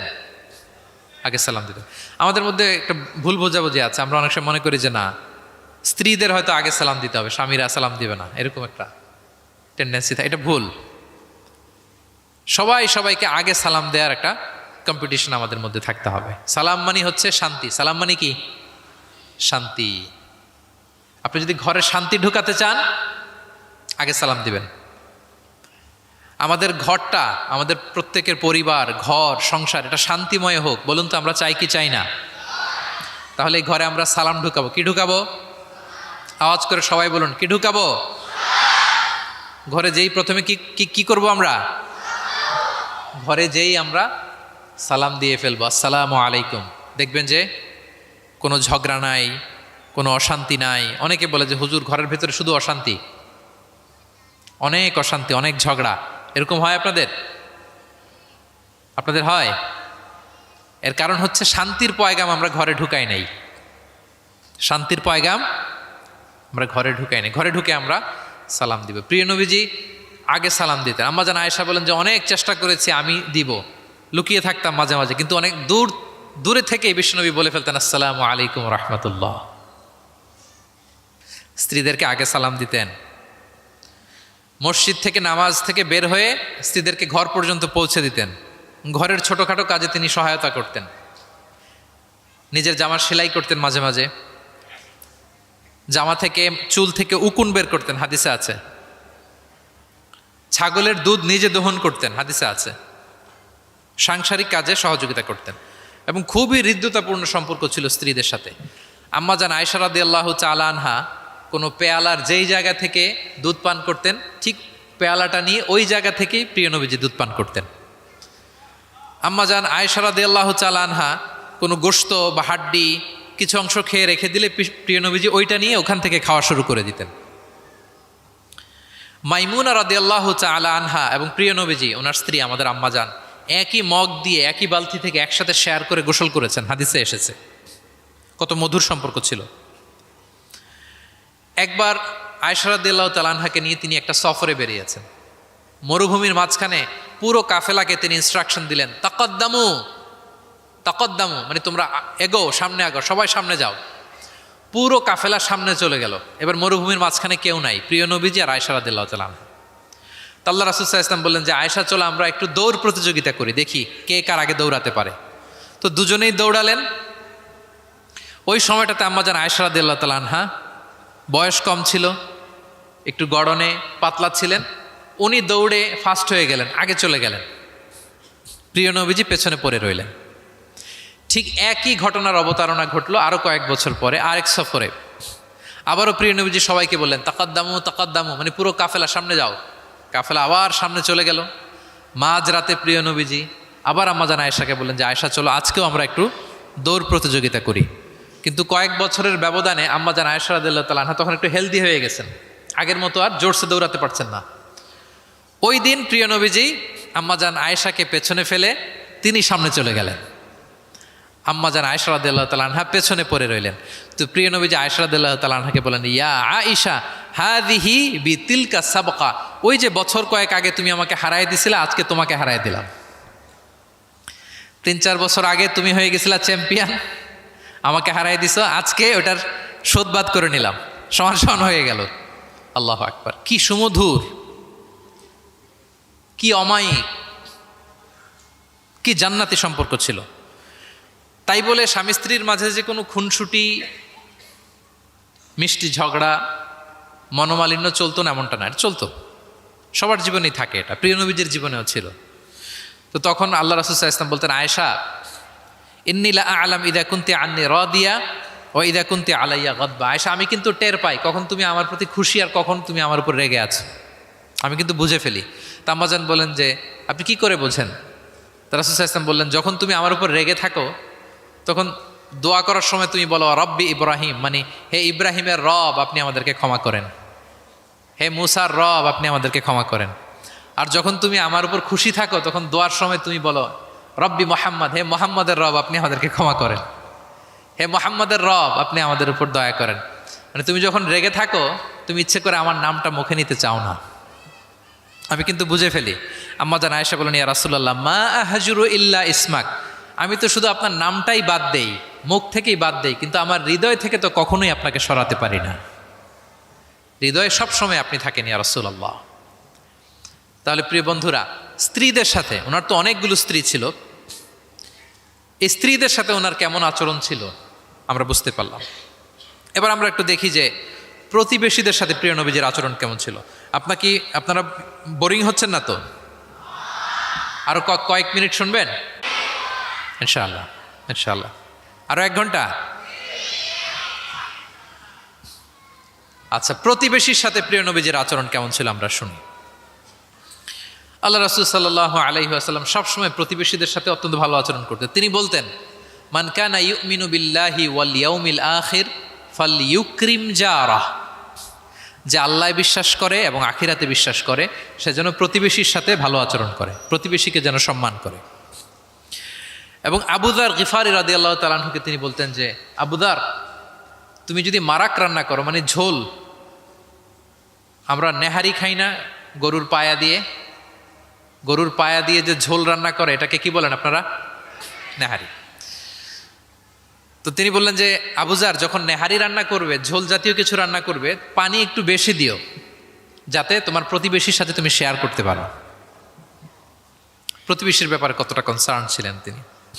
এবং তিনি বলতেন, লাইসাল মুমিন আল্লাযী ইয়াশবা ওয়া জারুহু জাইউন ইলা যামবি, সে ব্যক্তি মুমিন নয় যে নিজে পেট পুরে খায় কিন্তু তার প্রতিবেশীরা অভুক্ত থাকে, না খেয়ে থাকে। সে ব্যক্তি কখনো প্রকৃত মুমিন হতে পারে না। এবং মজার ব্যাপার হচ্ছে, ভালো আচরণের জন্য, সদাচরণের জন্য প্রতিবেশী মুসলিম হওয়া আবশ্যক নয়। আই রিপিট, আমি আবারও বলছি, ব্যাপারটা এমন না যে আমার মুসলিম প্রতিবেশী আমি ভালো আচরণ করব। আমার হয়তো বৌদ্ধ প্রতিবেশী বা হিন্দু প্রতিবেশী, এজন্য ওদের সাথে আমি ভালো আচরণ করব না। ব্যাপারটা কি এমন না। নেইবরের ক্ষেত্রে মুসলিম হোক অমুসলিম হোক, প্রতিবেশী হলেই তার সাথে আমাদের ভালো আচরণ করতে হবে। বিশ্বনবীর এক ইহুদি প্রতিবেশী ছিল, ইহুদি। তো সেই প্রতিবেশীর ছোট্ট একটা ইহুদি সন্তান ছিল, প্রায় বিশ্বনবীর কাছে এসে প্রিয় নবীজির টুকিটাকি কাজ করে দিতেন। তো হঠাৎ অনেক দিন হয়ে গেল, ইহুদি ছেলেটা আসে না, তার কোনো দেখা নেই। প্রিয় নবীজি ভাবলেন হয়তো কোনো সমস্যা হয়েছে, তাকে দেখে আসে। তার বাড়িতে যেয়ে দেখলেন যে ছেলে বড্ড অসুস্থ, প্রচণ্ড অসুস্থ হয়ে কাতরাচ্ছে, বিছানায় শুয়ে আছে। রাসূল সাল্লাল্লাহু আলাইহি ওয়াসাল্লাম তার পাশে বসলেন, তার মাথায় হাত বুলিয়ে দিলেন এবং ইহুদি ছেলেটার দিকে তাকিয়ে বললেন, আসলিম, অর্থাৎ তুমি ইসলাম ধর্ম গ্রহণ করো। দেখেন প্রিয় নবীজির স্ট্র্যাটেজি দেখেন। এই ছেলের সাথে অনেক দেখা হয়েছে, প্রিয় নবীজির বাসায় এসেছে, কাজ করে দিয়েছে, কিন্তু এই ইহুদির বাচ্চাটাকে কখনো দিনের দাওয়াত তিনি দেন নাই। কেন? কারণ তিনি একটা ভালো সময়ের অপেক্ষা করতেছিলেন। তিনি দেখলেন যে this is the right time to give দাওয়া, এখনই সুন্দর সময়, কারণ সে অসুস্থ অবস্থা, একের মুমূর্ষ কাতর, এখন দাওয়াত দিলে এটা কাজে লাগবে। তিনি বললেন, আসলিম, ইসলাম ধর্ম গ্রহণ করো। তো পাশেই তার ইহুদি বাবা দাঁড়িয়েছিল। ফানাযারা ইলা ওয়াজহি আবি, এটা বলার সাথে সাথে ইহুদি ছেলেটা বাবার দিকে তাকালো যে দেখি বাবা কি বলে। তার বাবা, ইহুদি বাবা বলতে আরম্ভ করলো, আতিয়া আবুল কাসেম, মানে আবুল কাসেম যা বলে তুমি তাই শোনো। প্রিয় নবীজির প্রথম সন্তান হচ্ছে কাসিম। আমাদের দেশে হয় না যে বড় মেয়ের নাম ধরেন যে সুমাইয়া, তো বলে যায় সুমাইয়ার বাবা, সুমাইয়ার বাবা বলে না। বা ধরেন যে ছেলের নাম, বড় ছেলে আব্দুল্লাহ, বলে যায় আব্দুল্লাহর বাবা কোথায়। তো আরবেও এই প্রচলনটা ছিল। রাসূল সাল্লাল্লাহু আলাইহি ওয়াসাল্লামের প্রথম সন্তানের নাম ছিল কাসিম, তো ফলে ওনাকে ডাকা হতো কাসিমের বাবা তখন পর্যন্ত, আবুল কাসেম, আবুল কাসেম। ইহুদি বলে, ছেলেটাকে বলে, আতিয়া আবুল কাসেম, মানে আবুল কাসেম যা বলে তাই শোনো। এবার রাসূল সাল্লাল্লাহু আলাইহি ওয়াসাল্লাম দেখলেন যে এখনই তো সুযোগ, তিনি পড়তে আরম্ভ করলেন যে তুমি আমার সাথে সাথে পড়ো। এবার ছেলেটা পড়তে আরম্ভ করলো, আশহাদু আল্লাহ ইলাহা ইল্লাল্লাহ ওয়া আশহাদু আন্না মুহাম্মাদান আবদুহু ওয়া রাসূলুহু। রাসূল সাল্লাল্লাহু আলাইহি ওয়াসাল্লাম বের হয়ে আসলেন আর পড়তে আরম্ভ করলেন, আলহামদুলিল্লাহিল্লাযী আনকাযাহু মিনান নার, প্রশংসা সে আল্লাহর যে আল্লাহ তাআলা যে কিছুক্ষণ আগে জাহান্নামের পথযাত্রী ছিল তাকে শাহাদাতের মাধ্যমে মুহূর্তেই জান্নাতি বানিয়ে দিলেন। মুহূর্তেই এই ইহুদি ছেলেটাকে জান্নাতে বানিয়ে দিল কে? দেখেন প্রতিবেশীর সাথে প্রিয় নবীজির কেমন আচরণ, সবসময় প্রতিবেশীর খোঁজ রাখতেন। সো আমরা আমাদের আশেপাশে যারা আছে একটু যেন খোঁজ রাখি। এখন তো এই যে অ্যাপার্টমেন্ট কালচারে কে প্রতিবেশী কার দরজা খোলা, কে কোন দিকে থাকে আমরা জানিই না। কিন্তু সুযোগ হলে আমার আশেপাশে যারা আছে আমরা যেন একটু খোঁজ রাখি, সুস্থ আছে কিনা, তাদের কোনো ধরনের সমস্যা হচ্ছে কিনা, কোনোভাবে আমি তাদের কাজে লাগতে পারি কিনা, ফিনান্সিয়ালি সাপোর্ট অথবা পরামর্শ দিয়ে হলেও আমরা যেন তাদেরকে সাপোর্ট করি। তাহলে প্রতিবেশীর সাথে প্রিয় নবীজির বিহেভিয়ার কেমন ছিল আমরা জেনে গেলাম। এবার আমরা জানবো যুদ্ধবন্দীদের সাথে প্রিয় নবীজির কেমন আচরণ ছিল। POW, prisoner of war. আমরা তো আবু গারিব কারাবারের কথা শুনেছি, আবু গারিব শুনেছি না? গুয়ান্তানামো বে, আয়নাঘর, এটা তো সবাই শুনেছি। আয়নাঘরের নাম শোনেন নাই? কি ধরনের নির্যাতন হয়েছে সেখানে, যারা বেরিয়ে আসছে তাদের কথা যখন আমরা শুনেছি আমাদের গা শিউরে উঠেছে। যুগে যুগে যুদ্ধবন্দীদের সাথে মানুষ কেমন আচরণ করত। আয়নাঘরেরা তো আর যুদ্ধবন্দী না, তো এদেশের স্বাধীন নাগরিকদের উপর জুলুম করা হয়েছে, অপারেশন চালানো হয়েছে। তো যুদ্ধবন্দীদের সাথে প্রিয় নবীজির আচরণ কেমন ছিল আমরা যদি একটু দেখি, কম্পেয়ার টু এই আবু গারিব, গুয়ান্তানামো বে, এই সমস্ত আয়নাঘরের যে ইনসিডেন্ট আমাদের সামনে আছে, এটাকে একটু সামনে রেখে যদি দেখি যে যুদ্ধে যদি কেউ বন্দী হতো প্রিয় নবীজির হাতে, উনি কি আচরণ করতেন। আমরা যদি বদরের যুদ্ধ শেষে যারা বন্দী হয়েছে তাদের ঘটনা দেখি, দেখবো যে প্রিয় নবীজি সাহাবীদের মাঝে তাদেরকে ভাগ করে দিয়েছেন এবং সব সাহাবীদেরকে এই যুদ্ধবন্দীদের সাথে ভালো আচরণের নির্দেশ দিয়েছেন। সাহাবারাও এই নির্দেশনা অক্ষরে অক্ষরে পালন করেছে। তারা তুলনামূলক কম দামি খাবারটা খেয়ে যুদ্ধবন্দীদেরকে দামি খাবারটা খাইয়েছেন। সুবহানাল্লাহ বিহামদি। একটা ছোট্ট ঘটনা শেয়ার করলে বুঝতে পারবেন যে প্রিয় নবীজি যুদ্ধবন্দীদের সাথে কেমন আচরণ করতেন। সুমামা ইবনে উসাল রাদিয়াল্লাহু তাআলা আনহু, উনি ইয়ামামার অধিবাসী ছিলেন। আল্লাহ রাসূল সাল্লাল্লাহু আলাইহি সাল্লামকে অ্যাসাসিনেট করার জন্য, মানে গোপনে হত্যার জন্য তিনি মদিনায় এসে সাহাবীদের হাতে ধরা পড়েন। সাহাবীরা ওনাকে মসজিদে নববীর পিলারের সাথে রশি দিয়ে বেঁধে রাখেন এবং প্রিয় নবীজির কাছে তথ্যটি পৌঁছান যে ইয়া রাসূলুল্লাহ আপনাকে হত্যা করতে এসেছিল, আমরা তাকে ধরেছি, মসজিদে নবীর পিলারে বেঁধেছি। রাসূল সাল্লাল্লাহু আলাইহি ওয়াসাল্লাম তার কাছে গেলেন, তার খোঁজ খবর নিলেন, ইসলামের বিভিন্ন সুন্দর সুন্দর কথা, দ্য বিউটি অফ ইসলাম তার সামনে তুলে ধরলেন এবং সাহাবাদেরকে বললেন যে তাকে ভালো ভালো খাবার দাও। বাড়িতে এসে বললেন রুটি বানাও, জব দিয়ে রুটি বানিয়ে সুমামার জন্য পাঠাও। সুমামা প্রথমে রুটি খেলো। এরপরের দিন এক সাহাবীকে বললেন যে তুমি ওটের দুধ দহন করে গরম গরম দুধ তার জন্য নিয়ে যাও। এরপরের দিন সে দুধ খেলো। এভাবে প্রিয় নবীজি প্রতিদিন তার সাথে দেখা করেন এবং ইসলামের সুন্দর সুন্দর কথাগুলো তাকে শোনান। সুমামা তো অবাক যে তোমরা যুদ্ধবন্দীদের সাথে এমন আচরণ করো। সুমামা রীতিমতো অবাক যে জামাই আদর চলতেছে টানা 3 দিন। আর রাসূল সাল্লাল্লাহু আলাইহি ওয়াসাল্লামের কাছে যখন ইসলামের বিভিন্ন বিষয়গুলো সে শুনতে শুনতে অবাক হয়ে ইসলামের প্রতি তিনি আকৃষ্ট হতে লাগলেন। টানা 3 দিন তাকে যখন প্রিয় নবীজি দাওয়াত দিলেন, আপ্যায়ন করলেন, 3 দিন পরে প্রিয় নবীজি সাহাবীদেরকে বললেন যাও এবার মসজিদে নববীর ওখানে যে সুমামার দেহ থেকে রশিটা খুলে দাও। সাহাবারা বললেন ইয়া রাসূলুল্লাহ সে ভয়ঙ্কর খুনি, সে অত্যন্ত ভয়ঙ্কর, আপনি তাকে চিনেন না। প্রিয় নবীজি বললেন আমি যা বললাম তাই করো, যাও তার রশিটা খুলে দাও। সাহাবারা যে এবার সুমামার রশিটা খুলে দিল। সুমামা তখন মসজিদ থেকে বের হয়ে মসজিদে নববীর পাশে একটা কুয়া ছিল, ওই কুয়ার ওখানে যে গোসল করলেন, গোসল করে অজু করে আসলেন। এসে মসজিদে নবীর সামনে দাঁড়িয়ে সাক্ষ্য দিলেন আশহাদু আল্লাহ ইলাহা ইল্লাল্লাহ ওয়া আশহাদু আন্না মুহাম্মাদান আবদুহু ওয়া রাসূলুহু। এবার তিনি বললেন হে আল্লাহ রাসূল, আমি সাক্ষ্য দিচ্ছি আল্লাহ ছাড়া কোনো ইলাহ নেই এবং আপনি আল্লাহর প্রেরিত রাসূল। তিনি বললেন হে মুহাম্মদ, এতদিন আপনার চাইতে কোনো অপ্রিয় চেহারা আমার কাছে ছিল না, সবচেয়ে অপছন্দ করতাম আপনাকে, কিন্তু এই মুহূর্তে থেকে আপনার চাইতে কোনো প্রিয় ব্যক্তিত্ব আমার জীবনে আর নাই। হে মুহাম্মদ, মদিনার চাইতে নিকৃষ্ট কোনো স্থান আমার কাছে ছিল না, কিন্তু আজ থেকে মদিনার চাইতে পবিত্র কোনো জায়গা আমার কলিজায় নাই। হে মুহাম্মদ, আজ পর্যন্ত ইসলামের চাইতে অপছন্দনীয় কোনো ধর্ম আমার কাছে ছিল না, কিন্তু এই মুহূর্ত থেকে ইসলামের চাইতে কোনো প্রিয় ধর্ম আমার কাছে নাই। আল্লাহু আকবার, আল্লাহু আকবার। যুদ্ধবন্দীদের সাথে বিষ্ণু ইসলাম কেমন আচরণ করেছেন? ঘোর শত্রু প্রিয় নবীজির ফলোয়ারে পরিণত হয়েছে, পরম বন্ধুতে পরিণত হয়েছে। সম্মানিত সুধী, এটা ছিল বিষ্ণু ইসলামের আচরণ যুদ্ধবন্দীদের সাথে। ভিক্ষুকের সাথে কেমন আচরণ করতেন একটা হাদিস বলে এগিয়ে যাই, যেহেতু আমাদের সময় নাই, 2-1 মিনিটের মধ্যে আমি শেষ করছি।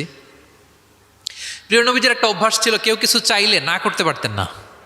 ওনার ডিকশনারিতে না ছিল না। কি ছিল না? সবাই বলুন, কি ছিল না? কেউ এসে কোনো ফরিয়াদি চাইবে, উনি বলবেন না, এটা উনি বলতে পারতেন। একবার ওনার কাছে মাত্র একটা জামা, কয়টা জামা? মাত্র একটা জামা। এক ফরিয়াদি এসে বললেন ইয়া রাসূলুল্লাহ আমাকে একটা জামা দেন। তো উনি তো না করতে পারেন না, ওইটাই খুলে দিয়ে দিলেন। এবার তো উনি পড়তেও পারেন না জামা, বাইরেও বেরোতে পারেন না, খালি গায়ে কি করবেন? আল্লাহ আয়াত নাজিল করলেন ওয়াল্লাযীনা ইযা আনফাকু লাম ইউসরিফু ওয়া লাম ইয়াকতুরু ওয়া কানা বাইনা যালিকা কাওয়ামা। এর অর্থ হচ্ছে যারা দান করে, দান হওয়া উচিত এমন, কৃপণতাও করবে না আবার অতিমাত্রাও করবে না, মাঝামাঝি। তো বুঝাতে চাইলেন নবী জামা যদি দুটো থাকতো তো একটা দিতেন, ছিল কয়টা? এটাই যে দিয়ে দিয়েছেন, এখন আপনি গায়ে রাখবেন কোনটা? আল্লাহু আকবার। কি রহমতের নবী, কি মায়ার নবী ছিলেন, না বলতে জানতেন না। এক নারী একটা চমৎকার চাদর বুনন করে সাজিয়ে প্রিয় নবীজির কাছে নিয়ে এসেছিলেন। তখন নবীজির জামা কাপড়ের খুব সংকট ছিল। ওই নারী এসে বলে ইয়া রাসূলুল্লাহ এটা উপহার হিসেবে আপনার কাছে এনেছি। প্রিয় নবীজি খুব খুশি হয়ে এটা গায়ে জড়ালেন, কারণ তখন জামা ছিল না খুব একটা। তো এই সুন্দর জামা দেখে এক সাহাবী এসে বলে ইয়া রাসূলুল্লাহ এই জামাটা আমাকে দেন। কি বলে? অন্য সাহাবারা রেগে গেলেন, এটা তুমি কাজটা ভালো করলে না, তুমি জানো যে নবীজির কাছে এখন জামা নাই, এটাই তুমি চাইলা। তখন প্রিয় নবীজি তো না করতে পারে না, ওই জামাটাই গা থেকে খুলে দিয়ে দিলেন। তো ওই সাহাবী বলে তোমরা কি জানো আমি কেন চেয়েছি? কারণ এই জামাটা নবীজির গায়ে লেগেছে, আমি চাই এই জামা দিয়ে আমার কাফন দেয়া হবে। এবং ঠিকই ওই সাহাবীকে এই জামা দিয়ে কাফন দেয়া হয়েছিল।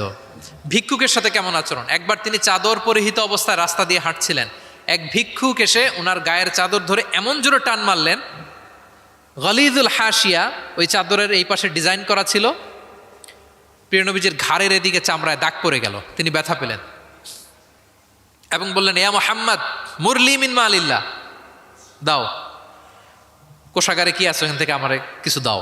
মানে এটিকেট জানে না, আদব নাই তার মধ্যে। আসছে ভিক্ষা করতে, আসছে কি করতে? ভিক্ষুকরা তো এমনি একটু অনুনয় বিনয় করে যে দেন, আমার কাছে কিছু নাই, দয়া করে দেন। তো সেটা না করে, অনুনয় না করে, সে আরো রাফ অ্যাটিটিউড করে এমন জোরে নবীজির চাদর ধরে টান দিলেন, ঘাড়ের এইখানে চামড়ায় দাগ পড়ে গেল এবং বললেন যে হে মোহাম্মদ, দাও কিছু দাও। রাসূল সাল্লাল্লাহু আলাইহি ওয়াসাল্লামের ওই যে হাতিয়ার, সবচেয়ে বড় হাতিয়ার কি ওনার? মুচকি হাসি। সবচেয়ে বড় হাতিয়ার কি? Just smile. আবার একটা মুচকি হাসি দিলেন, দিয়ে পাশে যারা ছিল বললেন যে যাও বাইতুল মাল থেকে তাকে কিছু সম্পদ দিয়ে দাও। সুবহানাল্লাহ।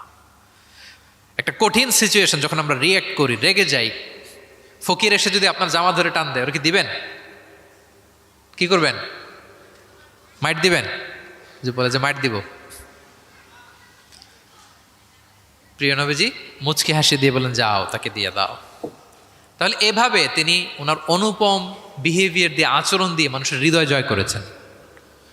প্রিয় ভাইরা খেয়াল রাখবেন, কোমলতা দিয়ে যেটা জয় করা যায়, কঠোরতা দিয়ে সেটা পারা যায় না। আপনার সফট বিহেভিয়ার দিয়ে you can win the heart of the people, মানুষের হৃদয় আপনি জয় করে ফেলবেন, যেমনটা প্রিয় নবীজি করেছেন। সব শেষ পয়েন্ট, শত্রুর সাথে কেমন আচরণ করতেন, এটা বলেই আজকের আলোচনা শেষ। খুবই কম হাদিসে পাওয়া যায় যে তিনি বদদোয়া করেছেন, very rare. Most of the time তিনি দোয়া করেছেন হেদায়েতের। কিসের দোয়া করেছেন? হেদায়েতের দোয়া করেছেন। সাহাবারা একবার বলেন, ইয়া রাসূলুল্লাহ, দাউস গোত্র খুব গাদ্দারি করেছে, একটু বদদোয়া করেন। হাত তোলেন। রাসূল হাত তুলে বদদোয়া না করে হেদায়েতের দোয়া করে দিলেন। বললেন যে আল্লাহুম্মা হদি দাউসান ওয়াতি বিহিম, আল্লাহ দাউসকে আপনি হেদায়েত দেন আর মুসলিম বানিয়ে আমার কাছে নিয়ে আসেন। ঠিকই প্রিয় নবীজির দোয়ার বরকতে দাউসের 80টা ফ্যামিলি মুমিন হয়ে কিছুদিন পরে প্রিয় নবীজির কাছে চলে এসেছে। আল্লাহু আকবার। সাকিব গোত্র হুনাইনের যুদ্ধে তীর মেরে মুসলমানদেরকে একেবারে শেষ করে দিচ্ছিল। সাকিফ, বনু সাকিফ। সাহাবারা আবার বলেন, ইয়া রাসূলুল্লাহ, হাত তোলেন, একটু দোয়া, একটু বদদোয়া করেন, আল্লাহ যেন ওদেরকে ধ্বংস করে দেয়, আল্লাহ যেন ধ্বংস করে দেয়। রাসূল সাল্লাল্লাহু আলাইহি ওয়াসাল্লাম আবার দোয়া করলেন যে বাল আরজু আইয়ুখরিজাল্লাহু মিন আসলাবিহিম মান ইয়াবুদুল্লাহা ওয়াহদাহু ওয়া লা ইউশরিকু বিহি শাইআ। আমি তাদের হেদায়েতের জন্য দোয়া করি। আপনারা জানেন যে তায়েফের ময়দানে প্রিয় নবীজিকে পাথর মারা হয়েছে, জানেন? পাথর মারতে মারতে রক্তাক্ত করা হয়েছিল প্রিয় নবীজিকে, মাথা থেকে পা পর্যন্ত ব্লিডিং। সাথে ছিল যায়েদ বিন হারেসা রাদিয়াল্লাহু তাআলা আনহু। উনি প্রিয় নবীজিকে বাঁচাতে যেয়ে উনিও মাথায় আঘাত পেয়েছেন, ওখান থেকে ব্লিডিং। এক খ্রিস্টান দাস কিছু খেজুর, কিছু আঙ্গুর নিয়ে আসলো প্রিয় নবীজির কাছে, যে আপনি তো অসুস্থ, ক্লান্ত শ্রান্ত, এটা খান। প্রিয় নবীজি বিসমিল্লাহির রহমানির রহিম বলে আঙ্গুরটা নিল। ওই খ্রিস্টান দাসের নাম ছিল আদ্দাস। প্রিয় নবীজি যখন বললেন বিসমিল্লাহ, আদ্দাস বলে যে বিসমিল্লাহ, এটা আবার কোন শব্দ? এই তায়েফে আমি এতদিন ধরে আছি, কেউ তো খাবারের আগে বিসমিল্লাহ বলে না। মান আনতা, আপনি কে? তখন প্রিয় নবীজি বলেন ওয়ামান আনতা, তুমি কে? তো আদ্দাস বলে আমি ক্রিশ্চিয়ান স্লেভ, আমি একজন খ্রিস্টান দাস। তো রাসূল সাল্লাল্লাহু আলাইহি ওয়াসাল্লাম বললেন তোমার বাড়ি কই? বলে যে মিন আহলি নিনাবি, আমার বাড়ি ইরাক। তো রাসূল সাল্লাল্লাহু আলাইহি ওয়াসাল্লাম বললেন যেখানে ইউনুস নবীর বাড়ি। এবার খ্রিস্টান আরো অবাক যে আপনি ইউনুস নবীকেও চিনেন? রাসূল সাল্লাল্লাহু আলাইহি ওয়াসাল্লাম বললেন আরে চিনব না মানে, ইউনুস তো আমার ভাই, সেও নবী আর আমিও নবী। ইউনুস যে নবী ছিল আলাইহিস সালাম, এই নবুয়তির ধারাবাহিকতার এই চেইনটাকে পূর্ণতা দিতে আল্লাহ তাআলা আমাকে পাঠিয়েছেন। খাতামুন নবিয়্যিন, seal of the all prophets. আদ্দাস অবাক হয়ে গেল। আদ্দাস রাদিয়াল্লাহু তাআলা আনহু ঠিক ওই জায়গায় এই খ্রিস্টান বালক রাসূল সাল্লাল্লাহু আলাইহি ওয়াসাল্লামের কাছে শাহাদা পড়ে মুসলমান হয়ে গেল। পাহাড় রক্ষী ফেরেশতারা এসে বলেন, ইয়া রাসূলুল্লাহ, আপনি বলেন তায়েফের দুই দিকের পাহাড় চাপা দিয়ে এমন এক কলাপস করে দিব, পুরো তায়েফবাসী মেসাকার হয়ে যাবে। রাসূল সাল্লাল্লাহু আলাইহি ওয়াসাল্লাম বললেন না, তারা হয়তো ঈমান আনেনি, কিন্তু তাদের পরের জেনারেশন, তার পরের জেনারেশন, তাদের মধ্যে থেকে কেউ না কেউ থাকবে যারা পড়বে লা ইলাহা ইল্লাল্লাহ মুহাম্মাদুর রাসূলুল্লাহ। তাই হয়েছে। আমি গত সপ্তাহে উমরায় ছিলাম, একদিনের জন্য তাইফ গিয়েছিলাম। মসজিদের অভাব নাই, ইসলামিক ইনস্টিটিউশনের অভাব নাই। প্রিয় নবীজির সেই দোয়া সত্যিই বাস্তবায়িত হয়েছে। তাইফবাসী তখন ঈমান আনে নাই, কিন্তু এখন লক্ষ লক্ষ মুসলিম কালেমার পতাকাবাহী বীর সেনানী তাইফের জমিনে আছে না নাই? আচ্ছা। শত্রুদের সাথে তিনি এমন আচরণ করেছেন। উহুদের ময়দানে রক্তাক্ত হয়েছেন, দাঁত ভেঙেছে, হেলমেট ভেঙে দন্দন মোবারক শহীদ হয়েছে বিশ্বনবীর। কিন্তু হেদায়েতের দোয়া করেছেন। তিনি বলেছেন, আল্লাহুম্মা হদি কওমি ফাইন্নাহুম লা ইয়ালামুন। আল্লাহ, আমার কওমকে আপনি মাফ করেন, ওরা চিনে নাই, বুঝে নাই। শুধু যে ক্ষমাই চাইছে আল্লাহর কাছে তা না, ওদের হয়ে এক্সকিউজ করতেছে। শুধু এতটুকু করলে হয়তো যে আল্লাহ ক্ষমা করে দেন, শুধু এতটুকুই না, আবার বলতেছে আল্লাহ ওরা বুঝে নাই। ছোট মানুষ ভুল করলে আমরা কি বলি? যে কেন ভুলটা করছে, কারণ বুঝে না। ওর হয়ে আমরা ওকালতি করি। তো প্রিয় নবীজি বলতেছেন, আল্লাহ তাদেরকে হেদায়েত দেন আমার কওমকে, কারণ ফাইন্নাহুম লা ইয়ালামুন, আমি যে নবী তারা চিনে নাই, তারা আমাকে চিনে নাই, তারা বুঝতে পারে নাই। এভাবে আল্লাহ রাসূল সাল্লাল্লাহু আলাইহি ওয়াসাল্লাম শত্রুদের সাথে যুদ্ধের ময়দানে আচরণ করেছেন। যুদ্ধের ময়দানে প্রিয় নবীজির কঠোর নির্দেশনা ছিল, খবরদার কোনো নারীর গায়ে হাত তুলবে না, কোনো শিশুর গায়ে হাত তুলবে না, কোনো বিধর্মী পাদ্রীর গায়ে হাত তুলবে না। যুদ্ধ থেকে বিরত আছে, নিউট্রাল এমন কোনো মানুষের গায়ে হাত তুলবে না। আত্মসমর্পণ করে তোমাদের কাছে সিকিউরিটি চাচ্ছে, আত্মসমর্পণ করেছে, নিরাপত্তা চাচ্ছে, তাদের গায়ে হাত তুলবে না। ওই এলাকার গবাদি পশুর গায়ে হাত তুলবে না, কৃষিজ পণ্যকে ডিস্ট্রয় করবে না। যুদ্ধের ময়দানে এই নির্দেশনাগুলো বিষ্ণু ইসা ইসলাম দিয়েছেন, এবং এগুলোর কারণেই শত্রুরাও বিষ্ণু ইসা ইসলামের বন্ধুতে পরিণত হয়েছেন। আমরা জানি যে এলাকায় থাকতে দেয় নাই, তাইফে গিয়েছে, থাকতে দেয় নাই, আত্মীয় স্বজন সহ mental torture, physical torture and what not কি করে নাই কোরাইশরা। সেই কোরাইশদের কাছে যখন 8ম হিজরিতে বিজয়ীর বেশে তিনি গেলেন, থার থার করে কাঁপতেছিল কোরাইশরা যে হায় রে, আজকে তো গত এই কয়েক যুগের প্রতিশোধ মোহাম্মদ নিবে, রক্তের বন্যা বইয়ে দিবে আজকে মক্কায়। কিন্তু সবার দিকে তাকিয়ে বিশ্বনবী কি বললেন? লা তাসরিবা আলাইকুমুল ইয়াউম ইযহাবু ফাআনতুমুত তালাকা, যাও আজকে ক্ষমা করে দিলাম। ভাই ভাইয়ের সাথে যে আচরণ করবে, আজকে আমি তোমাদের সাথে ওই আচরণ করলাম। সুবহানাল্লাহ বিহামদি। This was the character and behaviour of the last messenger Muhammad সাল্লাল্লাহু আলাইহি ওয়াসাল্লাম। সম্মানিত সুধী, তাহলে আমরা যেটা বুঝলাম, কোমল আচরণ দিয়ে আপনি যা অর্জন করতে পারবেন, কঠোর আচরণ দিয়ে, রূঢ় আচরণ দিয়ে, খারাপ ব্যবহার দিয়ে পারবেন? সবাই বলেন তো পারবেন? ব্যক্তি তার সুন্দর আচরণ দিয়ে খুব সহজেই অন্যের মাঝে প্রভাব বিস্তার করতে পারে। আমরা দেখেছি যে প্রিয় নবী শিশুদের সাথে, নারীদের সাথে, বন্ধুর সাথে, শত্রুর সাথে অমায়িক আচরণ করেছেন। এক্সাম্পলারি বিহেভিয়ার, অমায়িক আচরণ। আমরা যেন সেই আচরণের অধিকারী হতে পারি, আমরা যেন সেই ব্যবহারের অধিকারী হতে পারি। প্রিয় নবীজি যেমনি তার কোমল আচরণ দিয়ে, মার্জিত, পরিশীলিত, অমায়িক, মাধুর্যপূর্ণ আচরণ দিয়ে মানবমণ্ডলীর হৃদয় জয় করেছেন, আমরাও যেন আমাদের আচরণকে সেভাবে পরিশীলিত করতে পারি। আল্লাহ তাআলা আমাদের সবাইকে কথাগুলো বোঝার ও আমল করার তৌফিক দান করুক। আমি আবারও ঢাকা রেসিডেন্সিয়াল মডেল কলেজের কর্তৃপক্ষকে এরকম চমৎকার একটি প্রোগ্রামের আয়োজন করবার জন্য ধন্যবাদ জানাই, এবং মাননীয় হুইপ মহোদয় সময় করে এসেছেন, ওনাকে আমি আন্তরিক শুভেচ্ছা এবং মোবারকবাদ জানিয়ে, এবং শিক্ষার্থী বন্ধুদেরকে আবারও প্রাণঢালা শুভেচ্ছা ভালোবাসা জানিয়ে আমার সংক্ষিপ্ত আলোচনা এখানেই শেষ করছি। হাযা মা ইনদি ওয়াল ইলমু ইনদাল্লাহি আলাইহি তাওয়াক্কালতু ওয়া ইলাইহি উনীব। ওয়াসসালামু আলাইকুম ওয়া রাহমাতুল্লাহি ওয়া বারাকাতুহু।